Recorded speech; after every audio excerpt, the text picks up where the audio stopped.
Good afternoon, and thank you for joining us for the California Community Colleges Board of Governors meeting. The meeting begins at 12:30 p.m., but we will wait a couple minutes for people to log in. In the meantime, to access the Board of Governors meeting agenda, please visit our website at www.ccco.edu and go to the About Us tab drop-down menu.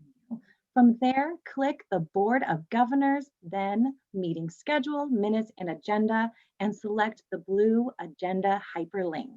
As a reminder, closed caption is available. Click the CC icon at the bottom of the screen, labeled Closed Caption, to read live captions. Members of the public wishing to comment on an agenda item may use the raise hand feature to make a verbal public comment to the board.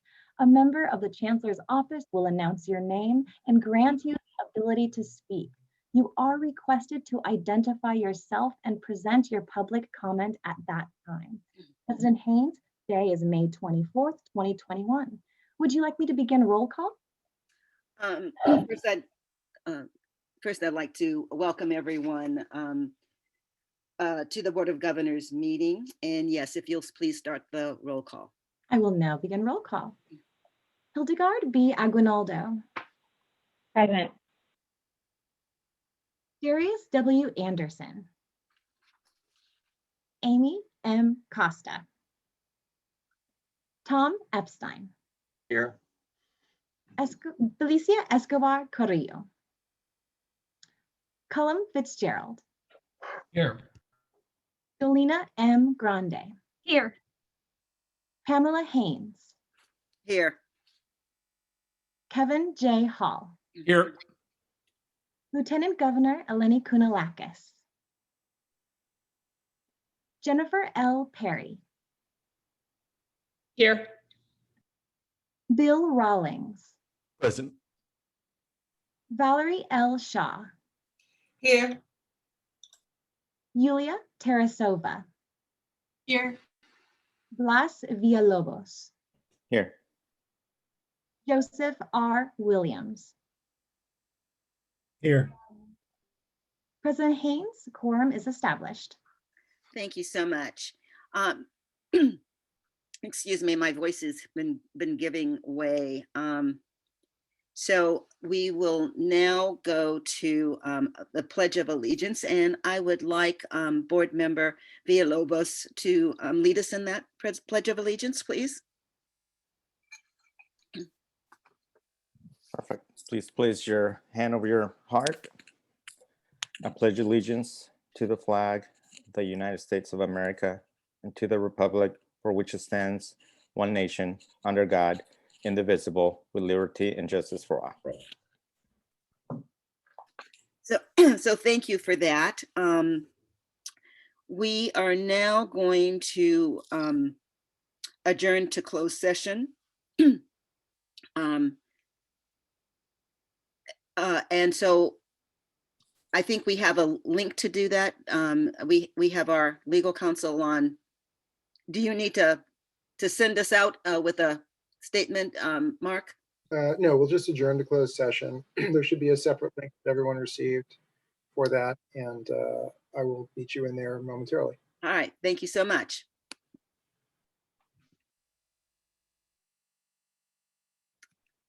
The Board of Governors has adjourned to closed session and will return shortly.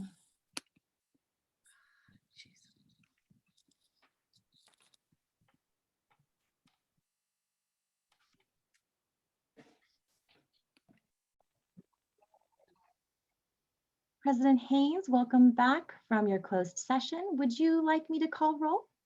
In a moment.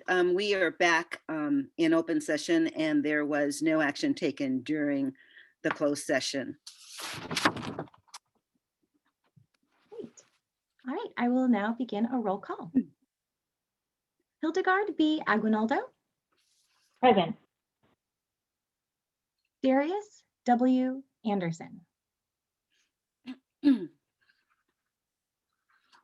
Tom Epstein. Here. Cullum Fitzgerald. Here. Jolina M. Grande. Here. Pamela Haynes. Here. Kevin J. Hall, Here. Lieutenant Governor Eleni Kounalakis, Present. Jennifer L. Perry, Here. Bill Rawlings, Present. Valerie L. Shaw, Here. Yulia Tarasova, Here. Blas Villalobos, Here. Joseph R. Williams. Like, we don't want to, get you 70% of the way Here. to the wall. Thank you.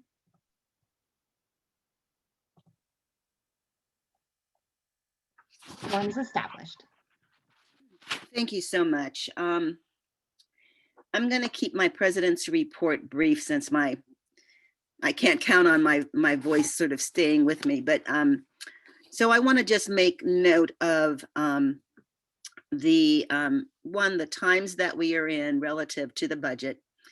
And while there is money there, it is always a challenge to make certain that we maintain advocacy where it needs to happen up until the last moment. And my own personal experience is that these are times, especially toward the end, where staff in particular, both in the building and those who advocate on behalf of their constituency groups, spend many hours advocating.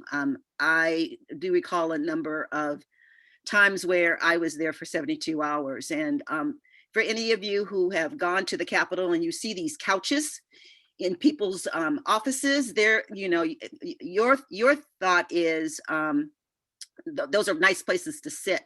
For staff, those are nice places to lay down for a few minutes and because you couldn't go home because there was still work to do. And so I want to take a moment to thank the Chancellor's office, and in particular, the advocacy staff who are in the building, making certain that nobody forgets the importance of California's community college system.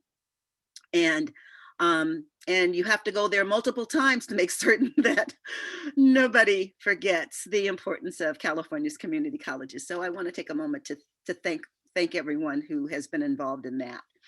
I also, just for the benefit of my colleagues on the Board of Governors, to speak a little, just very couple of minutes to what we have on the agenda and my personal excitement about some of those items. And the first one is the Board of Governors 2021 learning sessions. I would encourage everyone to take the time off and to go to those sessions. I want to thank Daisy Gonzalez for all of her work and all of her planning. And I know that she queried many of us about what was important. I think that every single one of these sessions is critically important. We have made one of those required. I understand, and there's perfectly good reason for that. So, but all of those optional ones, I would truly encourage us all to be there. We also have on our agenda the ethnic studies requirement, the equal employment opportunity, and I sort of was cheering as I read that one. I'll tell you in a moment sort of why I was cheering. And the DEI integration plan update, and then finally the Chancellor's vision for success. As I read through this agenda, I just want to make note that that the Chancellor's office and the Board of Governors is leading by example. Almost every single item on this agenda incorporates the values that we keep talking about, the equity value, the let's do our changes internal to our institutions. And every one of those items builds on and reflects where our institutions need to go. Many of them are currently working on all of these items, but I think that this leading by example to ensure that our regulations are in conformity with our values, especially around equity, especially around diversity, is critically important. So I want to thank staff for making certain that you incorporate these elements in what we do in terms of promulgating, by our virtue of our approval and the virtue of our comments, those same values. So again, thank you so very, very much. And with that, I'd like to open this up for our chancellor's report. Thank you, Board President Haynes, and good afternoon to the Board of Governors and to our college leaders and members of the public. Welcome to the Board of Governors meeting. I want to begin with a note of gratitude. A note of gratitude to our system leaders and to the class of 2021.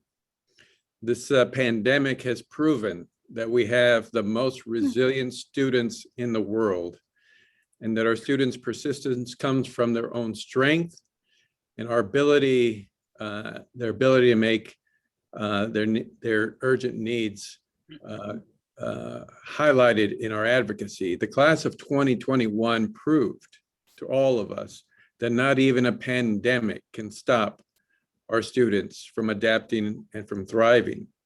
And of course, this is commencement season. So I had the honor last week of speaking at the first commencement of Madera Community College last week, our 116th college. And if you recall, the Board of Governors recognized Madera not too long ago as our newest college. And I want to thank President Angel Reyna and his entire team for the hope that they provide the Madera community and their students every single day. It's an amazing college and they're doing amazing work and they make all of us proud. I also want to give a hearty congratulations to all of the campus leaders throughout the system, all of the classified staff, and of course, all the families that supported the class of 2021 to achieve this monumental accomplishment. Students from across the system, up and down the state, are rejoicing in achieving their certificates of completion, associate's degree, transferring on. This is a great time of the year for community college system. So congratulations to the class of 2021. And as we think about the class of 2022, we have to think about coming back in the fall. And many of us talk about reopening, although I will remind everybody that we never closed. Our colleges remained open the entire time, finding ways to continue to engage with our students and continue to support their communities. So as we think about the fall, I am strongly encouraging our college leaders to continue to plan for a safe and prudent fall in-person engagement with their students and their communities as much as practicable, and in partnership with local health officials. So to that end, I encourage every faculty member in the system, every staff member, and all students, particularly our students, to get vaccinated. Becoming vaccinated is so important, not only to your health, the health of your families and your communities, but it's critically important. It's a key to a full reopening of our college facilities and our in-person activities. So I encourage everybody to get vaccinated. So switching gears a little bit, I want to put some focus on the governor's May revision and also our financial aid reform efforts. So recently, the governor released his May revision and provided in the budget our California community colleges much needed resources. Many of those resources are resources that the board and the system have been advocating for. So I want to give a big thank you to the governor and his entire team, especially Senior Advisor Londe Jose, for their support.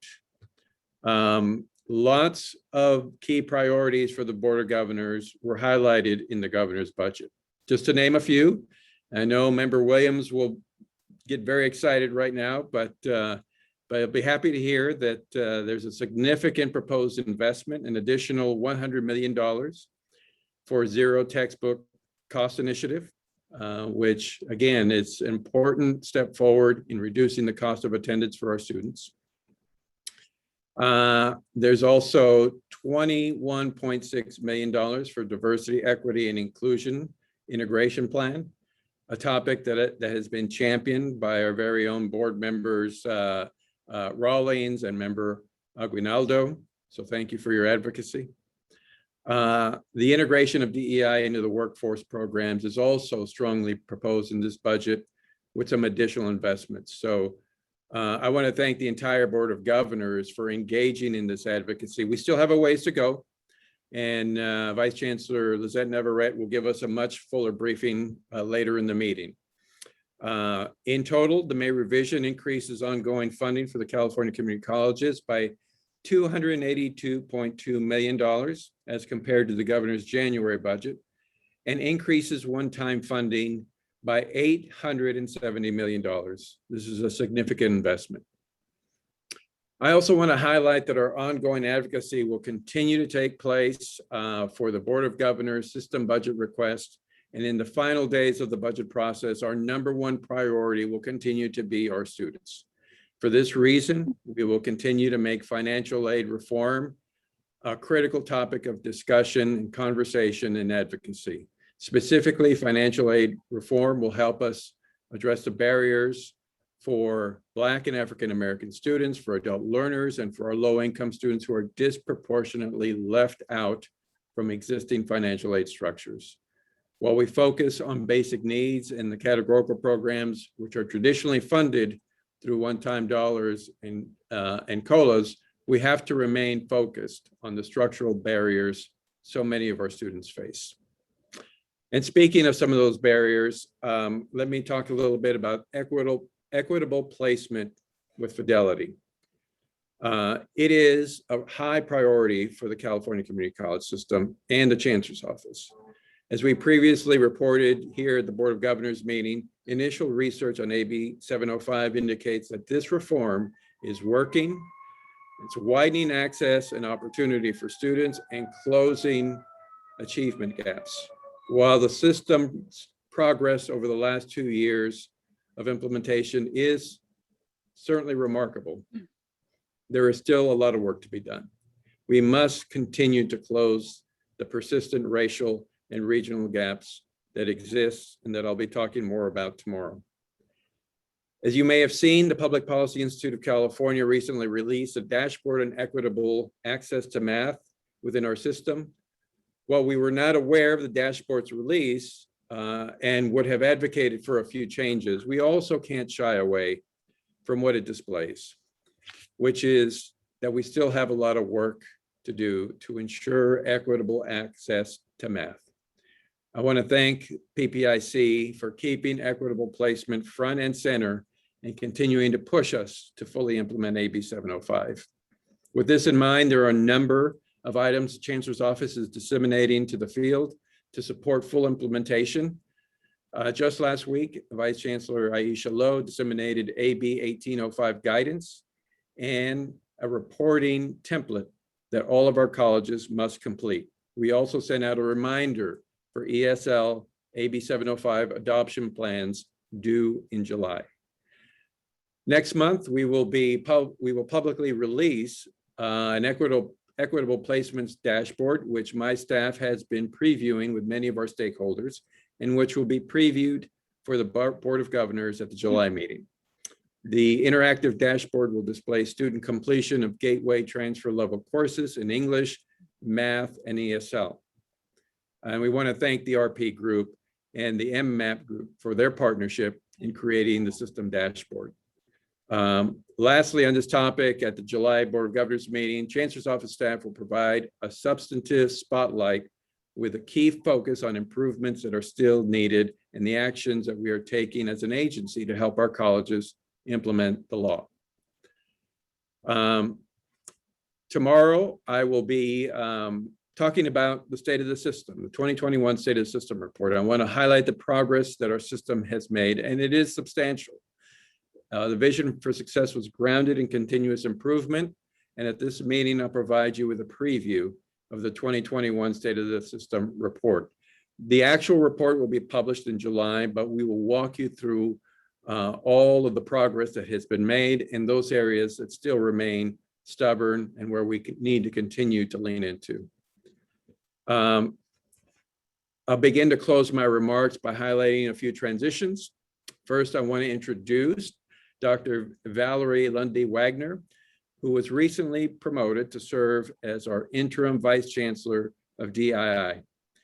I provided an update to you in this Friday's Board of Governors update, but effective May 18th, Dr. Lundy Wagner will serve as a Vice Chancellor of DII upon the departure of Vice Chancellor Barney Gomez. And I want to thank Vice Chancellor Barney Gomez for his service. Dr. Lundy Wagner was previously serving as the Assistant Vice Chancellor of Research and Data. She is nationally recognized researcher in equity in higher education, former assistant professor and faculty fellow at New York University, and a senior research associate at the Community College Research Center, and California Competes. And I will end with thanking and congratulating board member Colin Fitzgerald. Colin has been a fierce advocate for elevating the student voice on the board and in our districts. And while he has not announced yet which UC he's going to attend, which there are 9 great choices, so you can't go wrong. I'm glad that we will have him close by and that he will be joining the UC family with many of our other student advocates who I see all the time on the UC side of the street. He will be joining a great group of advocates. So I want to thank Colin for elevating the voice of the student, for being a fierce advocate, and for helping us continue down the road on this journey of student success. So on behalf of all of us at the Chancellor's Office, thank you, Colin, for your service. And with that, that concludes my remarks, Madam President. Thank you for your comments, Chancellor. Now we are going to move to the consent calendar. If no one has any objections to the minutes, because I think that is the only item on the consent calendar, can I get a motion to approve and a second? Board Member Grande, move to approve the minutes. And a second. Second, Villalobos seconds. We have a motion to approve and a second. Would you please call the roll? Would you please call the roll? Hildegard B. Aguinaldo, Aye. Darius W. Anderson, Yes. Tom Epstein, Aye. Colin Fitzgerald, Aye. Jolena M. Grande, Aye. Pamela Haynes, Aye. Kevin J. Hall, Aye. Lieutenant Governor Eleni Kounalakis, Aye. Jennifer L. Perry, Aye. Bill Rawlings, Aye. Valerie L. Shaw, Aye. Blas Villalobos, Aye. Joseph R. Williams. Aye. Thank you. So that motion carries. Thank you so much. We are now moving to our action calendar. 4.1, which is the approval of contracts and grants. Deputy Chancellor Gonzalez is presenting on this item.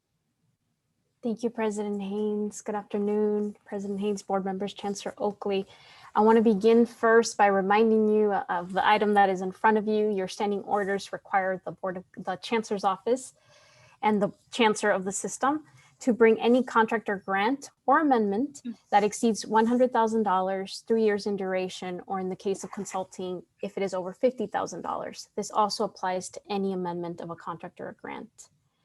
I want to first begin by thanking Board Member Rawlings and notify you publicly that we caught a number of errors this morning, and so you have an amended version. So I want to just cover the changes that you will see in the amended item. This morning, our staff noticed that there was a coding error. So behind the scenes, you see a lot of coding in order to make the item accessible. That was left on the item that has been removed. The other correction that was made was that there was text missing from item number 4, and I will cover that during my presentation. The only thing that was missing was the goals for the term. And then item 5, some text appeared twice. It has now been deleted. It's now only there once. So that's what you will see in the amended version. Would like to walk you briefly through it and then just say that we, the staff, are most excited during this meeting as it relates to item number 1, which is our master fiscal agent agreement.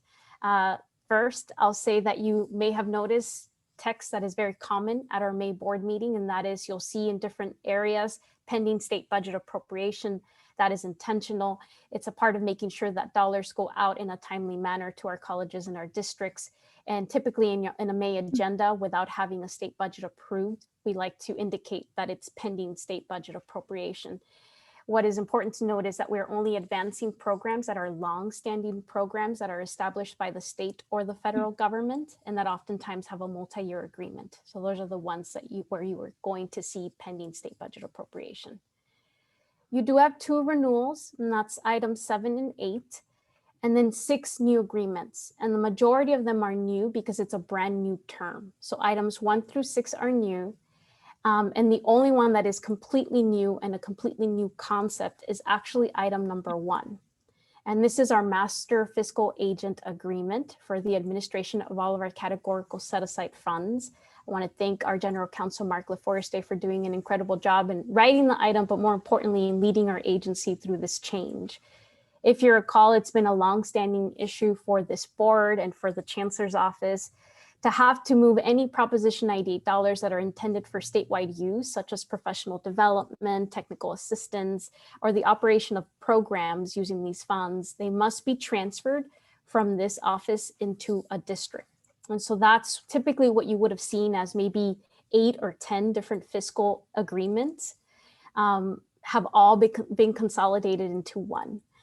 It has been done with a lot of additional staff time, but worth it because it remediates and kind of eliminates all of the burden of having to operate different fiscal agent agreements. Most importantly, it was a competitive process, and we feel very strongly about the selection given the really strong partnership from the district. It also allows us to have all of our fiscal information in one single place to be able to respond to the new Board of Governors standing orders and those new requirements. So that's item number 1. And then the next few items, I just want to highlight what they are. Item 2 is the continuation of the Historically Black Colleges and Universities Transfer Agreement project. There were no changes in the amended version. It still only funds the 40 HBCU transfer partnership programs. We are also aware that there may be additional proposals after the May revise, and we look forward to bringing any new corrections or amendments to funding in the future should they be funded. Item 3 consists of the Alternate Text Production Center. That's also a topic where this board has been very interested in. No new changes during COVID. They're the same amount of use in terms of this service, but still a very important program for our system. Item 4, which is where the correction was made, that's our CCC registry, and that's the one that was missing the proposed term goals. What's important for this is that it's our outdated system, which this board has recognized in 2018-19 that it needed to change. Within existing resources, the goals for the proposed term are really to continue to maintain the website. As a part of this work, the contractor also performs annual job fairs. They also engage graduate students, so they travel up and down the state. Now it's being done virtually. But it's that important outreach to ensure that graduate students want to come work at our colleges. And then the largest piece of this is really maintaining the website, connecting with potential employees who want to work in our system, walking them through our application system that's on that website, and then working with colleges to upload their job postings. And that piece is now in the amended version. 5 did not change, so you still have that same content. The JSPAC, as it's called, the Joint Special Populations Advisory Committee, always required as a part of Perkins 5. It's a long-standing committee that has been focused on special needs populations even before we knew words such as equity in the system. And then 6 is our required agreement to ensure that under Perkins 5, we are conducting our civil rights evaluations as a part of receiving those dollars. I'm going to conclude here, given the time of day, and just answer any questions that you may have. Thank you so much for that presentation. Do we have questions from our board members on any of the items?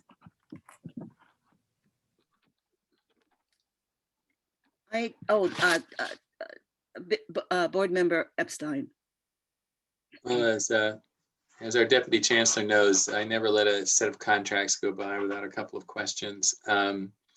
And usually on just trying to increase the specificity of the goals that we have. And I had a couple on items 2 and 3 in particular. I was wondering if we're able to quantify the number of HBCUs that we are serving now, and what our goal is going into the future. And similarly with item 3 on the Braille, transition, how many, if we can quantify a little bit better about how many students will be served and how many colleges are going to be implementing this. Thank you, Member Epstein. I will say for the HBCUs, there are only 40, and that's the max with the existing resources. We are also aware that there is a big proposal to try to expand to 10 additional HBCUs. That would be $1.5 million necessary as a part of an expansion. But for now, we serve 40. I do know that the contractors that we work with are often going above and beyond and outreaching to students. And their goal really is to continue to expand the program. In terms of number 3, the alternate text, that's really more of a, not really fee for service, but it's offered for free to our colleges. It's hard to quantify, but more happy moving forward to be able to quantify in the past. And then the potential use, and that was a key question that I asked our staff, did the use change, right? Did it increase or decrease during COVID? The answer is it stayed the same, but as we move forward, we can certainly provide additional information, certainly as a reflective tool of what we've done with past resources. Thank you. Are there any other questions from board members? I don't see any other hands up, so I want to make 2 comments. The first one is that I was delighted in the new format in terms of goals and current goals, and then in terms of the contract itself, the contracts themselves, the future goals for the dollars. For each of those, for me, it was extremely important, and I'm really glad that my colleagues looked at that and said, can we have more information about each of these contracts? And I know that took a tremendous amount of effort and staff time in order to do it. But it's, for me as a board member, it has been very, very helpful and will continue to be helpful. The second observation and comment I will make is on the HBCUs. And I want to thank staff for its continued support of this this group of colleges across the country. And I appreciate the effort that has been taken, but it is something that is critically important to our community college students here in California. We see this population as representing 6% of the population, but the size of California, that is a huge number. And so, and that option for many of our students who are on our campuses is critically important to their future education. And the goal is to have them have that experience and then to come back and back to California. So I recognize that that there's some other HBCUs out there, and I'm hoping that we're going to work toward that. But I also want to speak to just a few years ago, 4 or 5 years ago, 4 years ago, that number was 2021. And so there has been extensive work for that 40. And the only request that I would make is that I'd like to have the list of those 40 in recognition of that work being done. So at least I can call some of them out as we move forward. And we spent a lot of time last month. The Black Student Success Week was definitely a success and was represented by at least 500 plus individuals who participated on a daily basis and for those 5 days. And a key component especially given the seats available to students here in California by the CSU and the CSU. This alternative is an alternative for students. And so I want to make certain that we recognize that. And that is not to go without saying that we definitely want seats and enrollment for our students who are bound here in California. So we are working, I know, very hard to make certain that our sister universities, such as UC and CSU, recognize the importance of adding to the seats for California students. With that, I also see that Board Member Epstein has his hand up. Yeah, I apologize, but just what I actually kind of meant to ask the Deputy Chancellor was how many community college students are transferring to HBCUs both this year and do we have a goal for next year? We'd be happy to provide that information in a written update, but also to include it in all of our contracts and grants moving forward. Excuse me, and what would be helpful, I think that this is not abnormal, but this is a year where a lot of folks were bound relative to if they were in school to sort of stay in the state. But it would be helpful to see that progression over the last a few years at least for folks to get an idea. Given that there doesn't appear to be any other questions on this item, is there any public comment on the item? The public comment period for item 4.1 is now open. Please use the raise hand feature to make a comment to the board. If you are calling in, press *9. A member of the Chancellor's office will call on you and allow you to speak. You have a maximum of 3 minutes. We did not receive any written comments, and I will hand it over to Gary for any hands raised. There are no hands raised at this time. Thank you for that. Then, given that, can I get a motion to approve and a second, please? Move. Perry moves, and can I get a second? A second. Aldo. I'm sorry, who? Aguinaldo? Aguinaldo second. So can I get a roll call on that? Hildegard B. Aguinaldo. Aye. Darius W. Anderson. Yes. Tom Epstein. Aye. Cullum Fitzgerald. Aye. Jolena M. Grande. Aye. Pamela Haynes. Aye. Kevin J. Hall. Aye. Lieutenant Governor Eleni Kounalakis.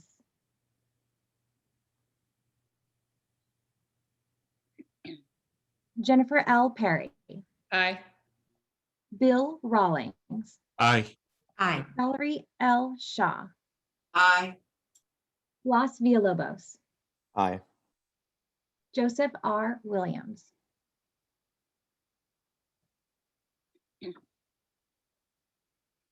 And one more time, Lieutenant Governor Eleni Kounalakis. I think she might have been frozen, so I will come back to her maybe another time. Okay, then given the numbers, that motion carries. Yes. Am I correct? I'm Yes. sorry, can you hear me now? Oh, Yes, I yes. can hear you, Lieutenant Governor. Would you like to vote on item 4.1, approval of contracts and grants?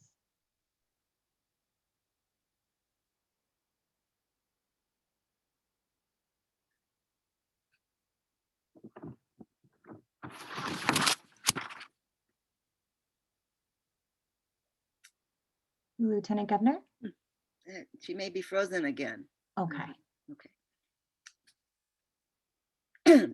With that motion carries, and hopefully we'll get both Member Williams and Member Kounalakis their vote on that. But we're going to proceed. Sorry, Madam President, am I back? You're back. Yeah. Thank you, my apologies. No, thank you. We're going to move to 4.2 on our agenda. That's the change of Board of Governors Standing Order 409 on distance education. And we have Vice Chancellor O'Shaughnessy Nee, Jonas Nee. And the presenters will be Lisa Beach. So if you'll start the presentation.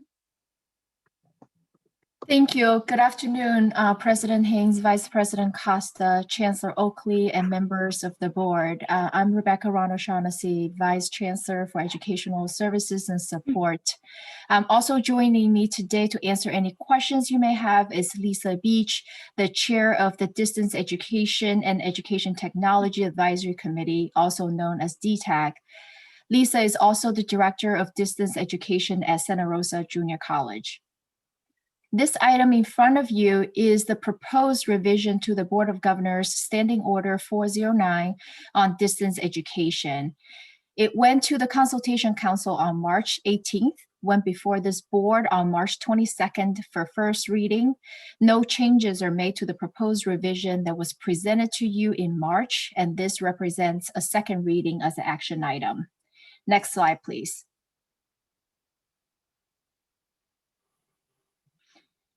This proposed revision to the standing order was made at DTAC's request, moving DTAC from a Bagley-Keene mandated working group to a non-mandated working group will allow the committee to increase flexibility in the way its members work together and to better respond to the fast-changing landscape of distance education, which is even more accelerated due to this pandemic.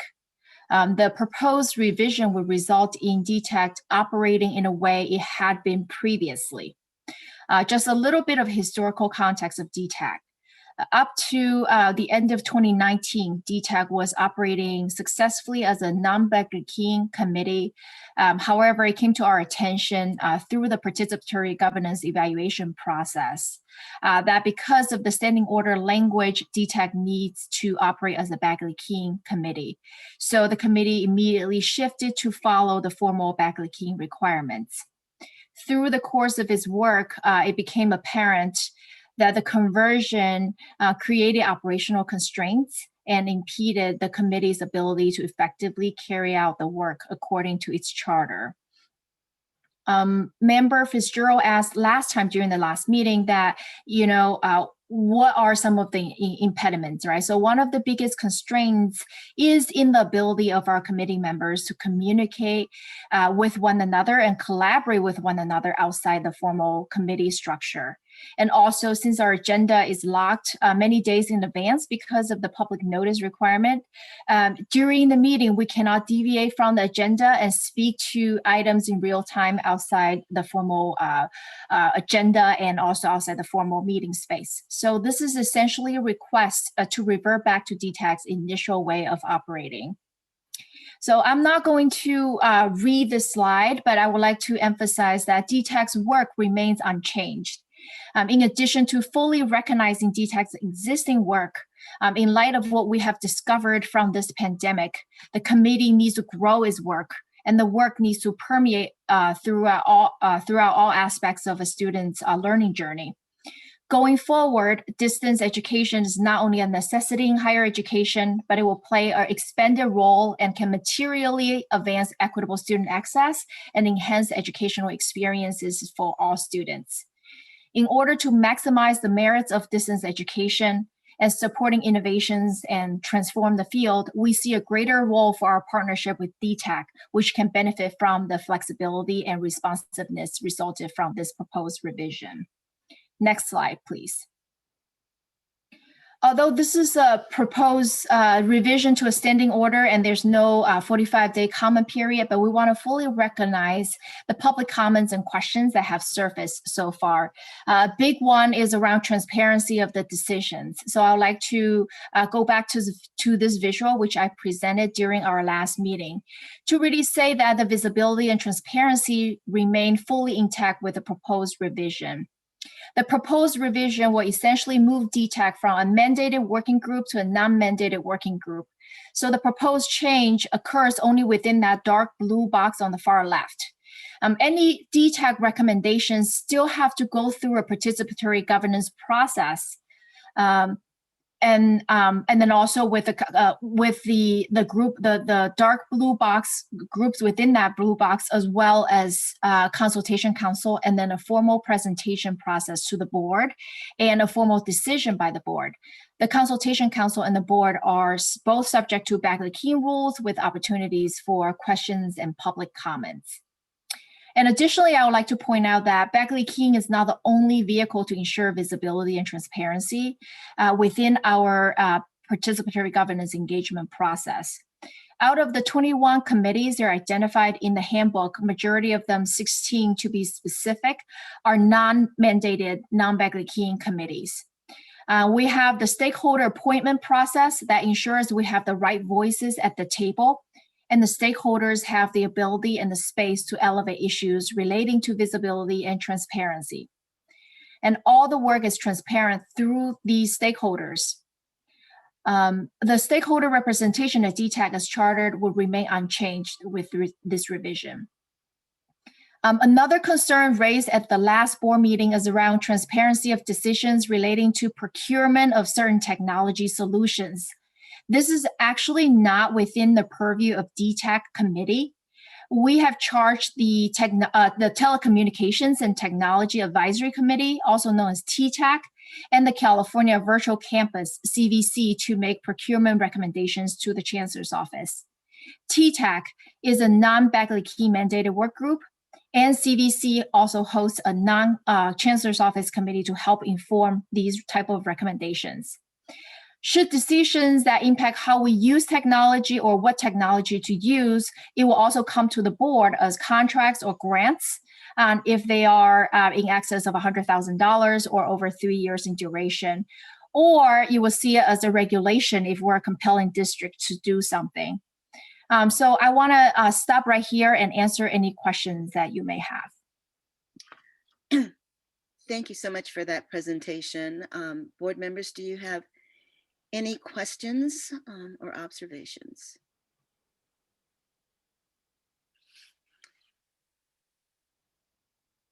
It doesn't look like we do. Does that conclude your presentation, or are there other elements to it? That concludes my presentation. Okay. Given that there are no comments from our Board of Governors, is there any public comment on this particular item? The public comment period for item 4.2 is now open. Please use the raise hand feature to make a comment to the board. If you are calling in, press star 9. A member of the Chancellor's Office will call on you and allow you to speak. You have a maximum of 3 minutes. We did not receive any written comments on this item, so I will now hand it over to Gary for any hands raised. So we do have one hand raised currently, and the Zoom ID is Sandy. You should have control of your mic and can address the board. Yes, hello board. Thank you so much for taking public comment. I had a couple questions real quickly here as the clock is ticking. Just for clarification, what does DTAC stand for? Sure. DTAC is Distance Education and Education Technology Advisory Committee. Okay, and then you said there was a TTAC as well? Is That's that right? correct. And That's correct. TTAC stands for Telecommunications and Technology Advisory Committee. Okay, wonderful. Thank you. I did want to ask, you mentioned something there and it went a little fast for me, but something about this change that you're proposing is going to affect the public comment time. And apologies for, I'm sorry for interruption, but these are actually for comments only. We cannot ask the board or the members presenting on questions. Oh, I'm sorry. Okay, well, I guess my comment would be,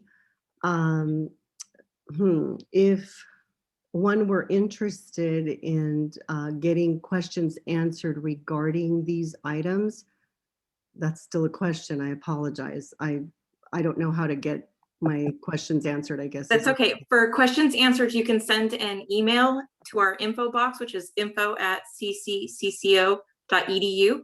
Info we will at, forward it. I'm sorry, info at what? ccco.edu. Okay, so info at I'll put it in the chat comments. Thank you so much. That'll be helpful. Thank you. I apologize. I'm new to this. No problem, Sandy. Thank you for Okay. raising your All hand. right. All right. Are there any other raised hands? There are no other hands raised. All right, so public comment is concluded. So may I get a motion to approve as well as a second on this item? I'll move to approve. This is Rawlings. Rawlings approves. Can I get a second? Second. Is that Second. Anderson? Okay, Anderson. Anderson seconds. Will you please call the roll? Hildegard B. Aguinaldo, Aye. Darius W. Anderson, Yes. Tom Epstein, Aye. Colin Fitzgerald, Aye. Jolena M. Grande, Aye. Pamela Haynes, Aye. Kevin J. Hall, Aye. Lieutenant Governor Eleni Kounalakis, Aye. Jennifer L. Perry, Aye. Bill Rawlings, Aye. Valerie L. Shaw, Aye. Blas Villalobos, Aye. Joseph R. Williams.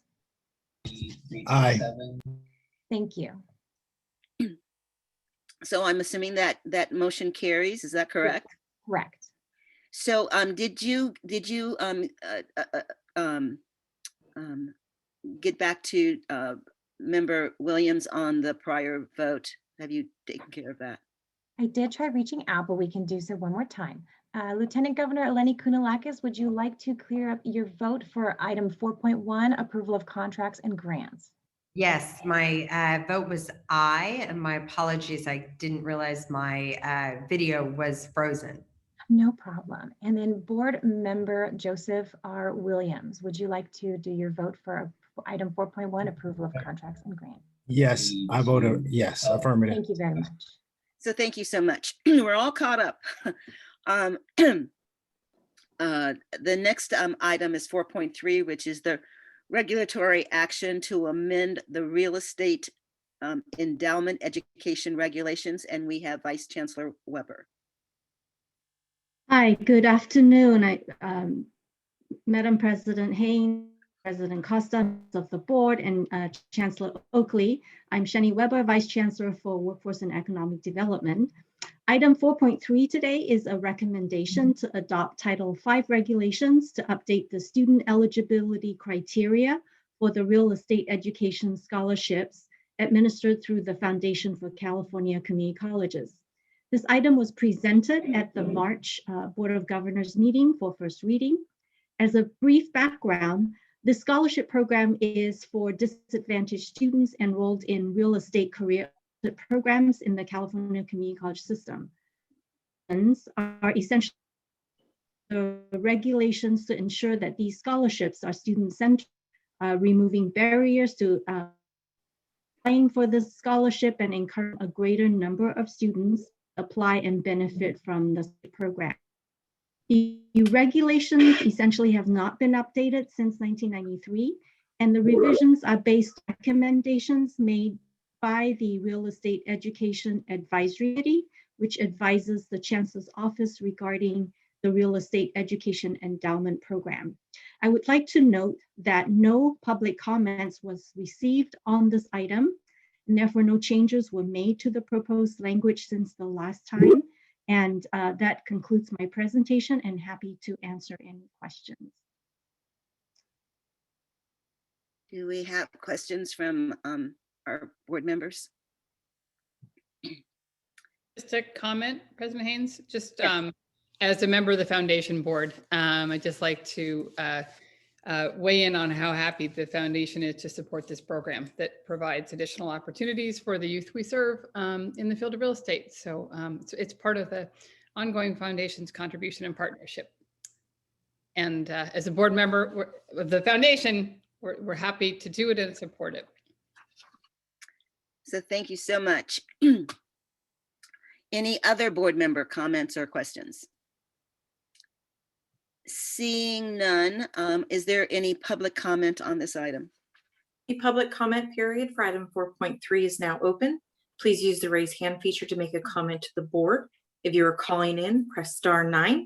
A member of the Chancellor's office will call on you and allow you to speak.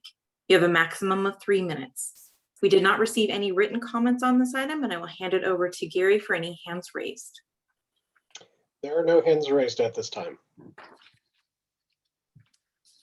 Okay, thank you. Then can I get a motion to approve and a second, please?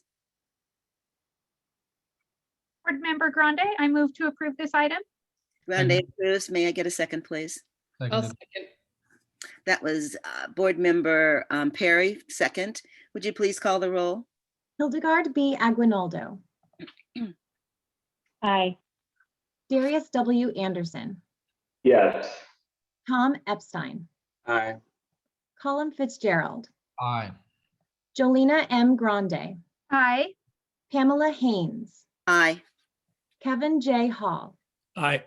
Lieutenant Governor Eleni Kounalakis, Aye. Jennifer L. Perry, Aye. Bill Rawlings, Aye. Valerie L. Shaw, Aye. Blas Villalobos, Aye. Joseph R. Williams. Aye. With this, our motion carries. Thank you so much. We are now going to move to item 4.4, which is the Board of Governors 2021 Learning Sessions, and Deputy Chancellor Gonzalez will be presenting. Thank you, President Haynes. Board members, you have details in front of you, so I'll just highlight more of the procedural pieces of this. One is, if you're familiar with being a trustee, then you'll also know that this is also known as study sessions for local boards. We're calling them learning sessions. They're being proposed with support from the president and the vice president, and with attention to all of the suggestions from all of you in terms of what are the key topics that are of interest to all of you in your ability to continue to do your to continue in your role as board members, and more importantly, to foresee the future of the Vision for Success and the work that needs to be done there. What I'll highlight here is, should this item move forward today, we will have to move forward with notifying the public for all of these meetings. We will follow our Bagley-Keene requirements.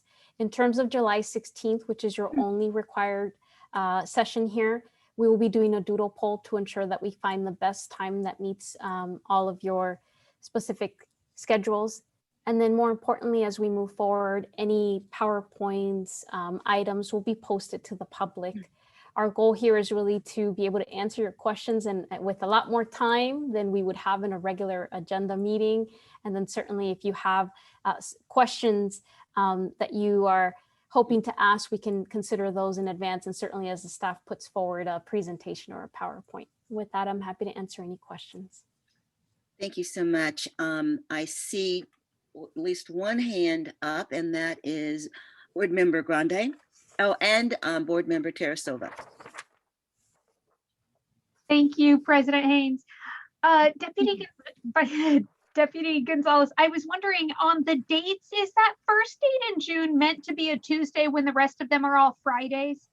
Yes, that's correct. Okay, thank you very much. You can blame me. My apologies. This is not about Daisy. It is really, that was the only day I could actually do this. So, or else it would have been a lot more linear and a lot more easier on staff, but that was the only one day I could actually attend, and I desperately wanted to attend. So hopefully everyone will be able to accommodate that particular day. And it wouldn't be a session without you, President Haynes. So I'm so glad you feel Tuesdays are that way. good. Thank you.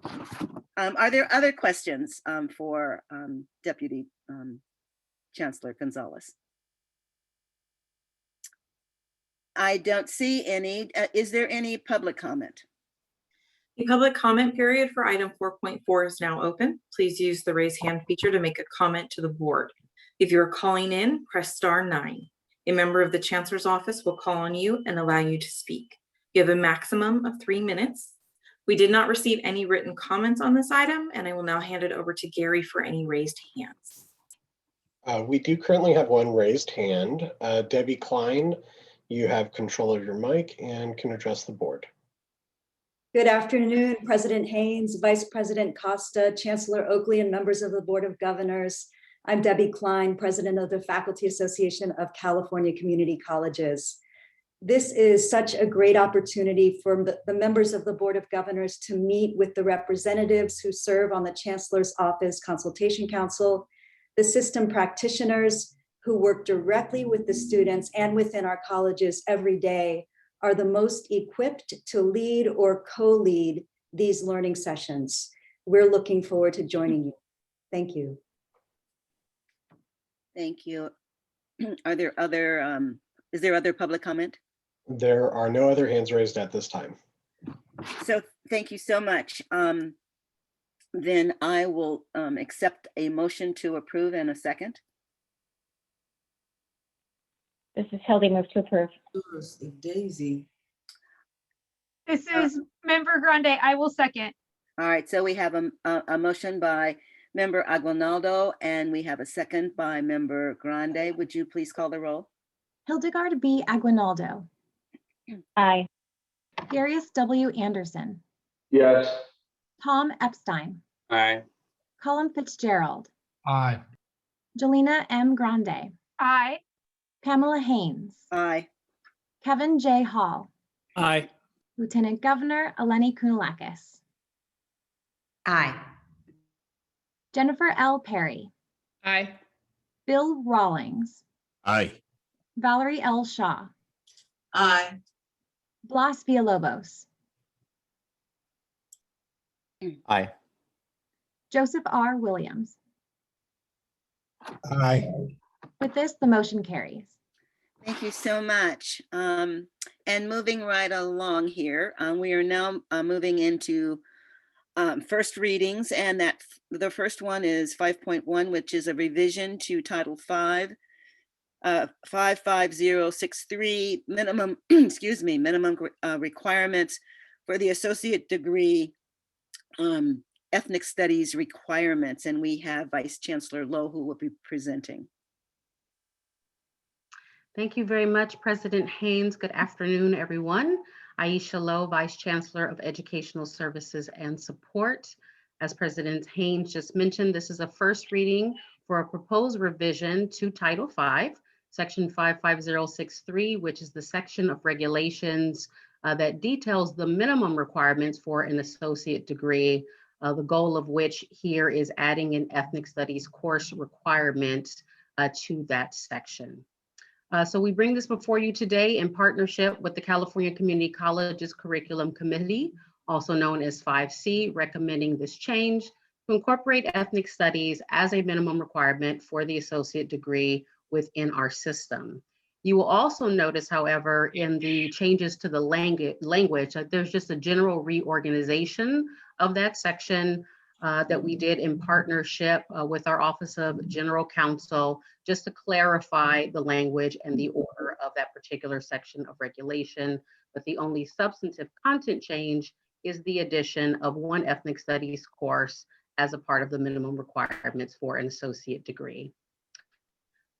So in terms of a little bit of background, we are really moving this forward, this recommendation forward for a number of core reasons. One, we strongly believe that this inclusion of ethnic studies as a part of the minimum requirements for the associate degree is in alignment with the goals of the Vision for Success and our recent 2020 call of action for diversity, equity, and inclusion.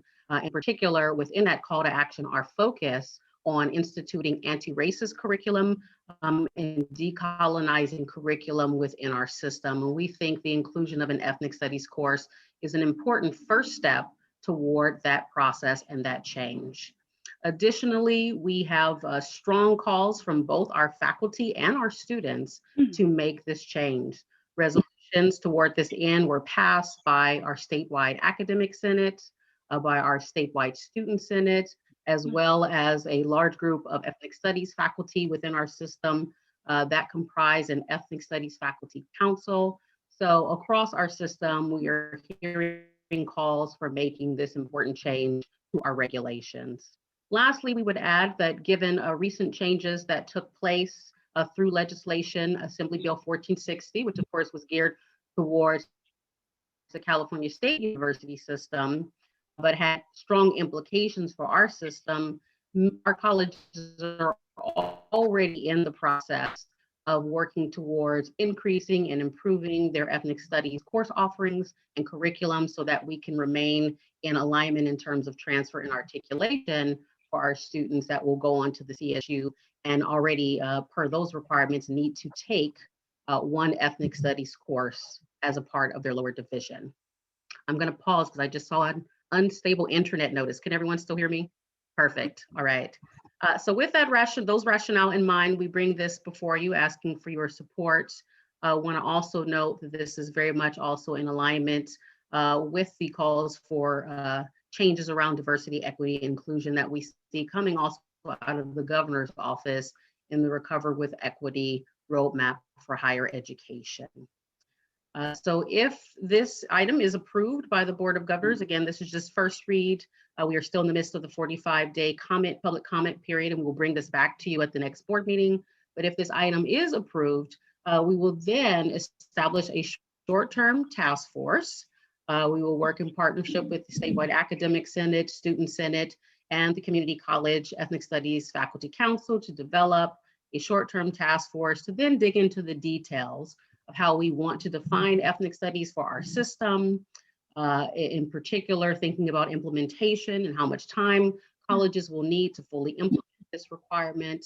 And do note there are current efforts already underway in processes that already exist within our system to establish an ethnic studies transfer model curriculum to identify the CID course descriptors that are necessary for this change, as well as looking into making sure that when we implement this, we do it in alignment with the work that our colleges are already doing because of the ethnic studies requirements that have been instituted by CSU. So with that, I will take any questions or comments. So, hope you heard my gavel. The public hearing on item 5.1, the proposed amendments to California Code of Regulations, Title V, Section 55063 is now open. The purpose of the hearing is for the Board of Governors to receive comments and testimony from members of the public regarding the proposed regulatory action. At this time, the floor is open for comments from the public. Let me start this by saying that the Chancellor's Office has received 76, I think it's 76. Yes, 76 comments via email that are in support of the ethnic studies requirement. There's no opposition. But with that, I would open this up for public comment. Is there any public comment at this time? The public comment period for item 5.1 is now open. Please use the raise hand feature to make a comment to the board. If you are calling in, press *9. A member of the Chancellor's Office will call on you and allow you to speak. You have a maximum of 3 minutes. We have received written comments on this item, and I will hand it over to Christina to provide the details. Board President Haynes, for first reading item 5.1, there were a number of written comments received, a total of 76. As you said, all 76 comments are in favor of moving this forward and have been uploaded onto the board docs agenda. With us today on Zoom are those who wish to provide live verbal comments on this item. My colleague Gary will call on those to make their verbal comment to the board. As a reminder for those who have already submitted their written public comment on this item, we have received your comment and please ask that you do not raise your hand to allow others time to comment. Thank you so much. Thank you. So we do have several hands raised. Let's start with Debbie Klein.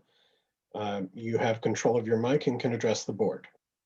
Thank you. Good afternoon once again, President Haynes, Vice President Costa, Chancellor Oakley, and members of the Board of Governors. I'm Debbie Klein, President of the Faculty Association of California Community Colleges. FAC supports these changes wholeheartedly. We appreciate the hard work that has gone into the creation of an ethnic studies requirement. We also wanted to recognize the leadership of our statewide Senate, which has been essential to making this a successful and expeditious process. Thank you. Thank you. Next, we have someone with the Zoom ID of Teju or Tehu. You have control of your mic and can address the board. Hello, board members. Thank you for this opportunity to make a public comment regarding Title V. Given the numerous people of color who have been harassed and murdered, along with the numerous Asian American hate crimes during a global pandemic, it is imperative that we take action against the systemic racism through educating people, which will aid students to identify and address issues impacting our society, such as the systemic racism, general trauma, and oppression, to name a few issues. Students can learn to deconstruct internalized ideas of unworthiness or deconstruct internalized racism and oppression and become empowered. Given the current circumstances, we need to promote anti-racism and ensure that people are making a conscious effort to be more aware of their own biases. Thus, I urge the Board of Governors to approve Title V requirements. Thank you. Thank you. Next, we have Amber Rose Gonzalez. You have control of your mic and can address the board. Thank you, everyone. Some public comment here for this really important item. Thank you so much. In the late 1990s, I attended 3 different community colleges in the LA area, looking for a major that spoke to me, and nothing really did. I ended up graduating with an AA in liberal studies and transferring to Cal Poly Pomona. That's where I found ethnic studies, and my life's path became clear. Bell Hooks teaches us that, quote, "The classroom, with all its limitations, remains a location of possibility." In that field of possibility, we have the opportunity to labor for freedom, to demand of ourselves and our comrades an openness of mind and heart that allows us to face reality, even as we collectively imagine ways to move beyond boundaries, to transgress. This is education as a practice of freedom, end quote. As a woman of color and a first-generation college student, I experienced the ethnic studies classroom as this place of possibility described by Bell Hooks. It was a place to recover the stories that had been hidden or misrepresented in my K through 14 public education. It was a place to dig deep, to be introspective and critical, a place to explore and cultivate my worldviews and my ethical commitments. And it provided me with something I hadn't experienced before, the capacity to imagine a society different, better than the one I had inherited. It allowed me to bring my whole self into the classroom, my intellectual self, my emotional, spiritual, and cultural self. For the first time in my life, I saw myself meaningfully reflected on the pages of an academic text and in the front of the classroom. This type of education was indeed the practice of freedom. I would go on to earn a PhD in Chicanic Studies from UC Santa Barbara, and I'm currently professor and chair of ethnic studies at Fullerton College, a robust and historic department founded in 1972. My primary goal as an ethnic studies educator is to cultivate spaces of hope and possibility for my students.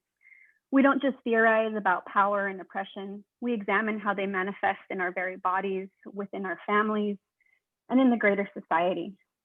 Most importantly, we envision the kind of world and the kind of relationships that we want.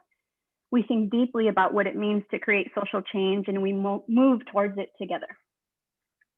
As all community college students deserve these kinds of decolonial and liberatory learning spaces, and making ethnic studies a graduation requirement is one way to ensure that that happens. Including ethnic studies as in the AA degree is long overdue, and I encourage the board to support the Title V revision. Thank you. Thank you. Next, we have Marcus Taylor. You have control of your mic and can address the board.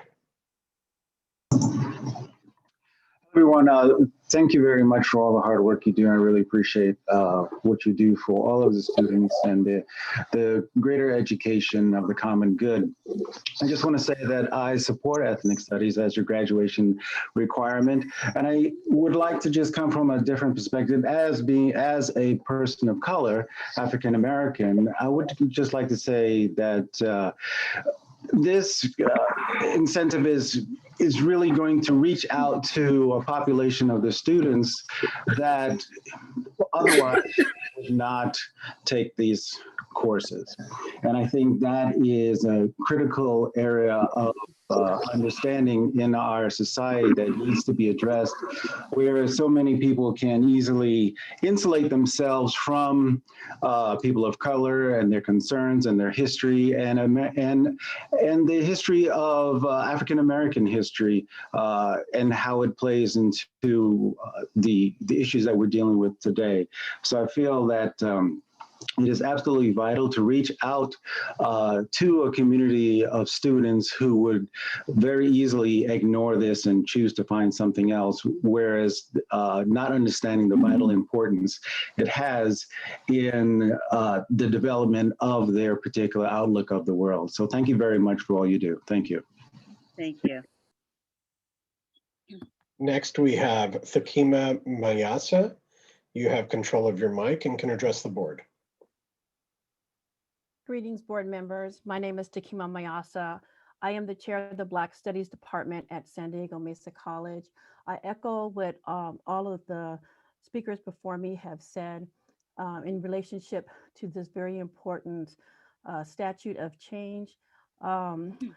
We have many students who do not take and graduate, and we know that it is the power of knowledge of self that is critical to them finding their agency. It is also critical in this period of time that we have people see themselves in one another. And so this ethnic studies requirement, only 3 units out of 60, it will be essential to meeting that end. We want to thank all of you for the work that you do. And again, I support the passing of this ethnic studies requirement as a graduation requirement. Thank you. Thank you. Next, we have Dolores Davison. You have control of your mic and can address the board. Good afternoon, Board President Haynes, Vice President Costa, Chancellor Oakley, and members of the Board of Governors. My name is Dolores Davison. I am the president of the Academic Senate for California Community Colleges.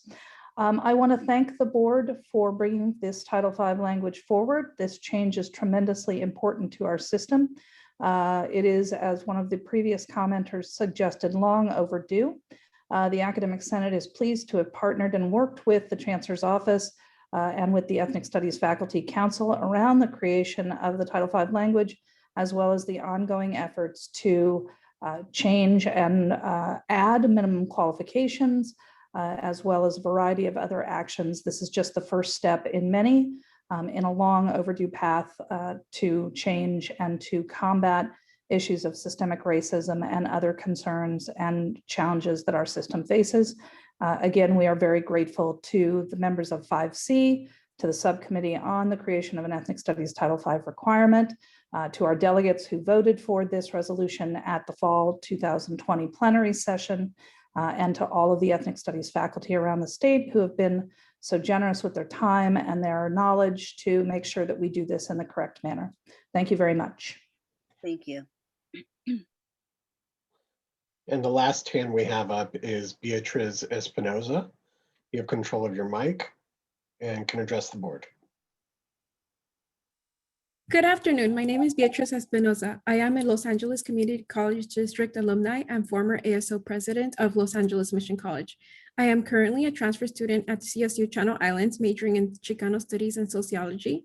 I am here to speak in support of Title V revision that would make ethnic studies a graduation requirement at the California Community College. Before attending community college, I had not been taught the true history of the United States. When I first took an ethnic studies class for the first time, I was able to learn about the things that affected our community and meet professors that were passionate and encouraged me to be more than just a statistics of being first generation college student.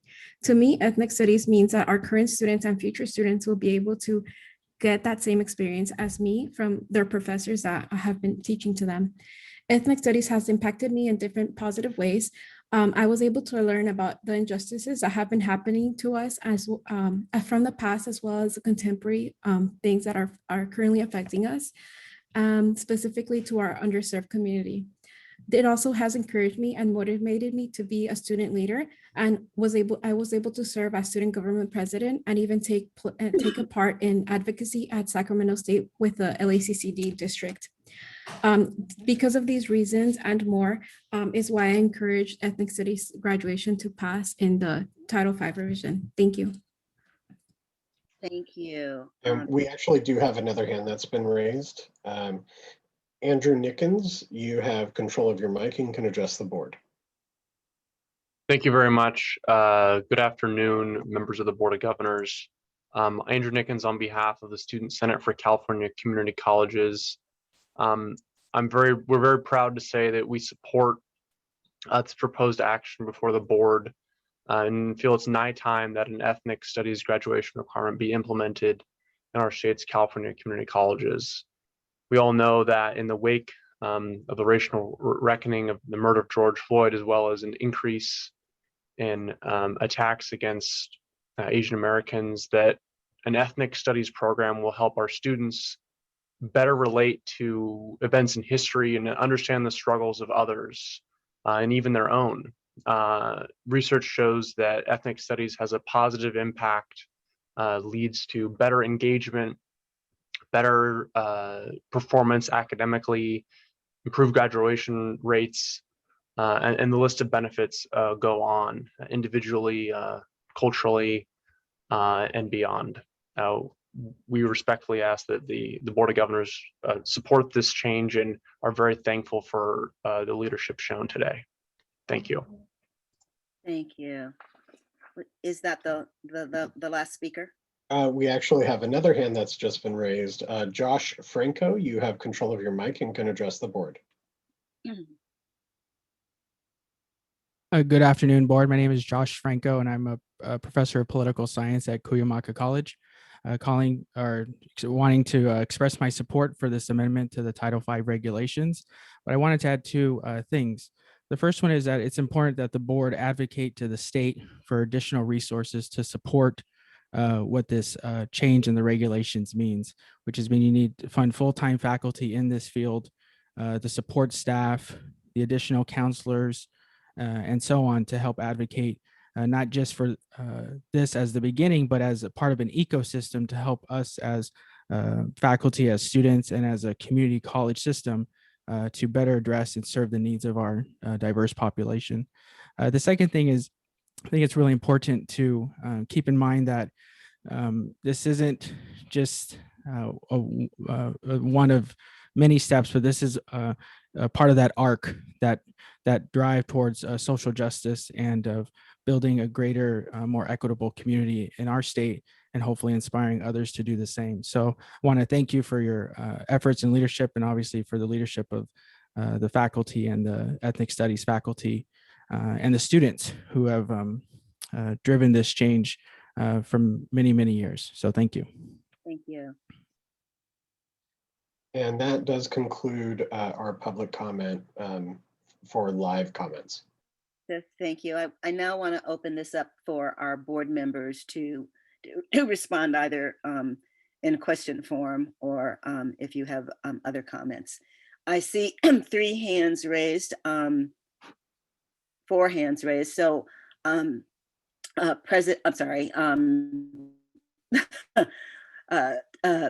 Member Epstein, Board Member Grande, Board Member Fitzgerald, and then I saw Board Member Anderson. So, and then Board Member Hall. So we'll start with Board Member Epstein. Thank you. Yeah, I just have a quick question. In the presentation, they said there was going to be a committee formed to work on this, and I was wondering if there was going to be any representation from the CSU faculty or the UC faculty on this, since this is a requirement that will ultimately impact transfer students. I can address that question. Thank you for that question, Board Member Epstein. So when we talk about that short-term internal task force, while we will certainly be in close collaboration as we have been on all things ethnic studies with CSU and UC, we would not have a representative per se on that committee, because we're really talking about defining ethnic studies for our system, which we really want to be led by our faculty and our practitioners. But one of the goals of that work is to make sure that what we develop for our system is in alignment with the requirements that our colleges are already working towards to be in alignment with current CSU ethnic studies requirements. Thank you. Board Member Grande? Thank you, President Haynes. Vice Chancellor Lowe, I can't tell you how excited I am for these proposed regulatory changes. And I just have a question, and it probably has two parts to it. One of the last comments that was made by the public was in regards to resource allocation in support of this particular endeavor and allocating additional full-time faculty to it. But this is the question that I have in terms of resource allocation. What will we have to do in order to update and change all of the degrees that might be occupational in nature so that we can make sure that the new gen ed requirements are integrated throughout?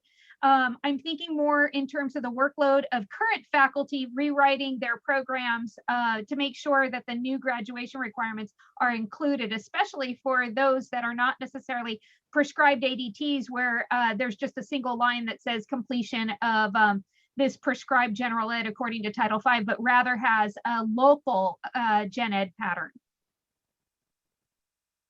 Thank you for that question, Member Grande. What I will commit is that we'll bring some additional details around what local implementation is going to look like when we bring this back next month. And we'll gather some details from the field so that we can detail that in more specifics. Thank you so much. Just as a correction, we're not coming back next month. Excuse me, yes. Next meeting. Thank you, President Haynes. Thank you. Board Member Fitzgerald. Thank you, President Haynes. As a member in the kind of social justice program pathway at San Joaquin Delta College and whose mentor, Professor Stephen McCarty, an Irishman who is probably the person in my life who takes the cake as most focused on equity and equity mindedness at San Joaquin Delta College. I'm really pleased to be able to have seen this before the conclusion of my service at the Board of Governors coming forward. A lot of our colleges have been thinking about this for quite some time, especially the colleges that are in the areas that are focused on in the Vision for Success, areas like the Central Valley, the Inland Empire. A lot of our students have been calling for this and a lot of the faculty for quite some time. So just wanted to reiterate my support for this, and I'm really looking forward to seeing this come back around in a different form. Thank you so much for that comment. Board Member Anderson. Thank you. I'm very supportive of this. There's been several references to ample funding. And I had a question, are we funded, or is the system funded appropriately? And if not, what does the Chancellor's office plan to do to make sure that this program is properly funded? That's a Chancellor Oakley question. Yes, thank you, President Haynes. Thank you for the question, Board Member Anderson. So our advocacy is for full funding of the system. And to date, under Prop 98, we have full funding of the system. Beyond that, we do request funding for additional resources around DEI. We certainly support any additional funding for ethnic studies, but as has been said, this is the work of our colleges, and we continue to focus efforts on ensuring that our colleges are funded to hire the faculty that they are required to hire based on the current funding formulas, and so we will continue to support that. So while there are some additional costs of implementing the ethnic studies requirement, our advocacy is to continue to fund all the priorities of the Board of Governors, which includes supporting the colleges and fully funding them to do the work that they need to do. In terms of hiring ethnic studies faculty, that is the responsibility and the prerogative of local colleges through their local districts. That is a participatory governance structure. The hiring of faculty is part of that participatory governance structure. So we're not here to tell the colleges who to hire, but we certainly expect them to support this change. And thus far, we've got nothing but support for this change. So if there are additional needs above and beyond our Prop 98 requirements, we will certainly work with our system constituents and update the Board of Governors on any other funding requirements that we should include in the upcoming January of 2022 governor's budget. Sir, I think one of the follow-up, I'd just like to see after, a 12-month period of time, whether or not the campuses are actually implementing and we're seeing, additional resources being spent appropriately. So we get an idea of whether or not this mandate is actually working. Yes, and let me ask, rather than steal her thunder, let me ask Vice Chancellor Lowe to describe some of the work that we're going to be doing going forward to support the colleges with ethnic studies. Thank you very much for that, Chancellor Oak. Please.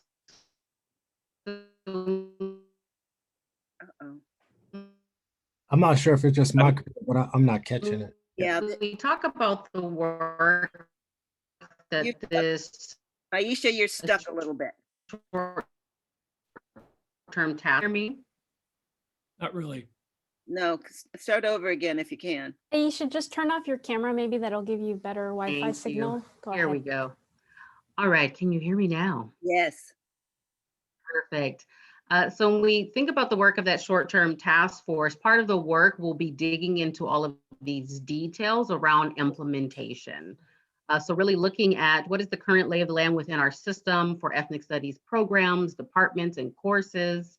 How many colleges do we have that would need to create courses that currently don't exist or establish programs that don't exist? So part of the work of that task force will be gathering some information from our colleges so we can understand what does ethnic studies currently look like across our system, which again is increasing exponentially right now as our colleges work to establish ethnic studies courses to fulfill that new requirement within the CSUGE breadth. But we'll take a pulse of where we are now, what is our baseline, understand what various colleges and districts will have to do to have the courses necessary to fulfill this requirement. And what that will really direct for us is, as you've talked about, Board Member Anderson, is there any particular advocacy around funding that we need to launch into? But it will also help to direct the timelines that we set around implementation to make it feasible and realistic for our colleges to do. Wonderful. Thank you very much. I appreciate that. So thank you for that answer. We have two more hands raised. Board Member Hall and then Board Member Williams. Board Member Hall. Thank you. And I think Vice Chancellor Lowe may have just answered a few of my questions. I just had nuts and bolts questions about it, which is if we're doing an amendment to Title V, I assume that's because we're changing the degree requirements. And if that's true, does that mean if you have to take 20 units or 30 units of required courses right now, we'd be adding an additional 3 units or 6 units or 9 units onto a student's requirement? Is that how it works, or is some other requirement then taken out so that we always maintain the 20 to 30 units that are required for graduation? And then I think the Vice Chancellor answered that we're still to be the nascent stage of this. We're figuring out what the program is going to look like as far as, well, I guess, number of units you need to take and things like that. And then my other question was, which department is this under? Is it history department, or is it something else, or is it its own department? So I guess I just had a lot of Title V questions I'm not familiar with. Well, thank you for those questions, Board Member Hall. So a lot of what you're referring to is really going to be local decision. So when we talk about where ethnic studies courses are going to rest in terms of department, a lot of that will be, not a lot of that, all of that will ultimately be decided locally within local colleges. and in local districts. And then also toward your, I'm sorry, Board Member Hall, can you repeat your first question, what your initial question was? Sure. So right now, if it takes 60 units to get an AA degree, of those 60 units, there are some number of units that are mandatory. You have to take in math, language studies, et cetera. Is the amendment to Title V to increase the number of required units because you put the ethnic studies on top of that? Or are you taking away 3 units or 6 units from some other department and putting the ethnic studies on top of it? I guess that's my question is, yes. What does this do to the number of required units you must take to graduate? So this does not increase that base. So the section of Title V that we're revising within our system are the minimum requirements to receive an associate degree. Those minimum requirements prior to this revision allows for 18, and we had mandated 15 of that 18. So in terms of Title V, this 3-unit ethnic studies course requirement would fulfill that full 18. Now, the reality is on the ground in our local colleges and districts, much more than that minimum 18 is already currently required within our local campuses. And so our guidance to our colleges is very strongly going to be to look at the additional local requirements that are currently attached to their local associate's degrees and to do everything within their power, not to just lay this on top and increase requirements for students, but to make some changes, swap things out, utilize techniques like double counting, utilize techniques like cross-listing, so that the total number of units that students currently have to take within their local associate degree requirements does not increase. Okay, thank you. So we have Board Member Williams as well as Board Member Perry. Board Member Williams. Chancellor, you're gonna like this. I'm excited about the 100 million for textbooks. I just want to make sure that every student that starts off in one of these courses starts their class with a book. And if we can figure out how to make that happen. But one of the other questions, just as I think about the difficulties with that come up in articulation and making sure that the classes transfer, Dr. Lowe, is there value? And I know you said that you want to have the task force just made of community college professionals, but is there any value in having the CSU Council of Ethnic Studies involved on the front end to just kind of help with shaping and making sure that it's going to be a meaningful experience for students across, because all districts aren't created the same as it relates to this subject, and so what kind of courses, how they're going to transfer. And so would there be any value in having the Council on Ethnic Studies involved in the task force?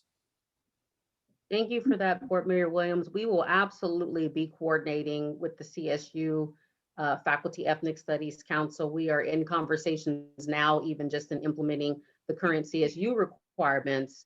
We're in conversation now with the CSU's Chancellor's Office about getting our various ethnic studies faculty together now, even in advance of this regulatory change, so that they can coordinate and collaborate. We're having conversations about shared professional development that we'd like to roll out for both of our systems, because we know that what's essential to ethnic studies faculty and us as well is that this is implemented with fidelity, right, to the heart and soul of what ethnic studies is and what content these courses should include. And so we're having those conversations now, and we'll certainly include consultation with CSU and the ethnic studies faculty as we continue to roll out the details for our implementation as well. Thank you. Board Member Perry. Thank you. I just wanted to go back to initially when we were really truly thanking everyone involved in this effort. I know it took a concerted effort on the part of the Senate and the staff and everyone. And I think it's one of those moments as I was listening to the comments where I was really moved. A reminder of our ability to be transformative, and thinking about when we talk about when we're diversifying the faculty, how important it is for the students to see themselves in the faculty, and creating this opportunity for the students to see themselves in a history that is true is just something I'm super proud of. And as one of the speakers pointed out, it's so important to look at the ecosystem and create this ecosystem across the board that supports these DEI efforts. So I just appreciate all that's been done for this on the part of my colleagues and everyone in the Chancellor's office. And I think as another speaker said, she summed it up really well.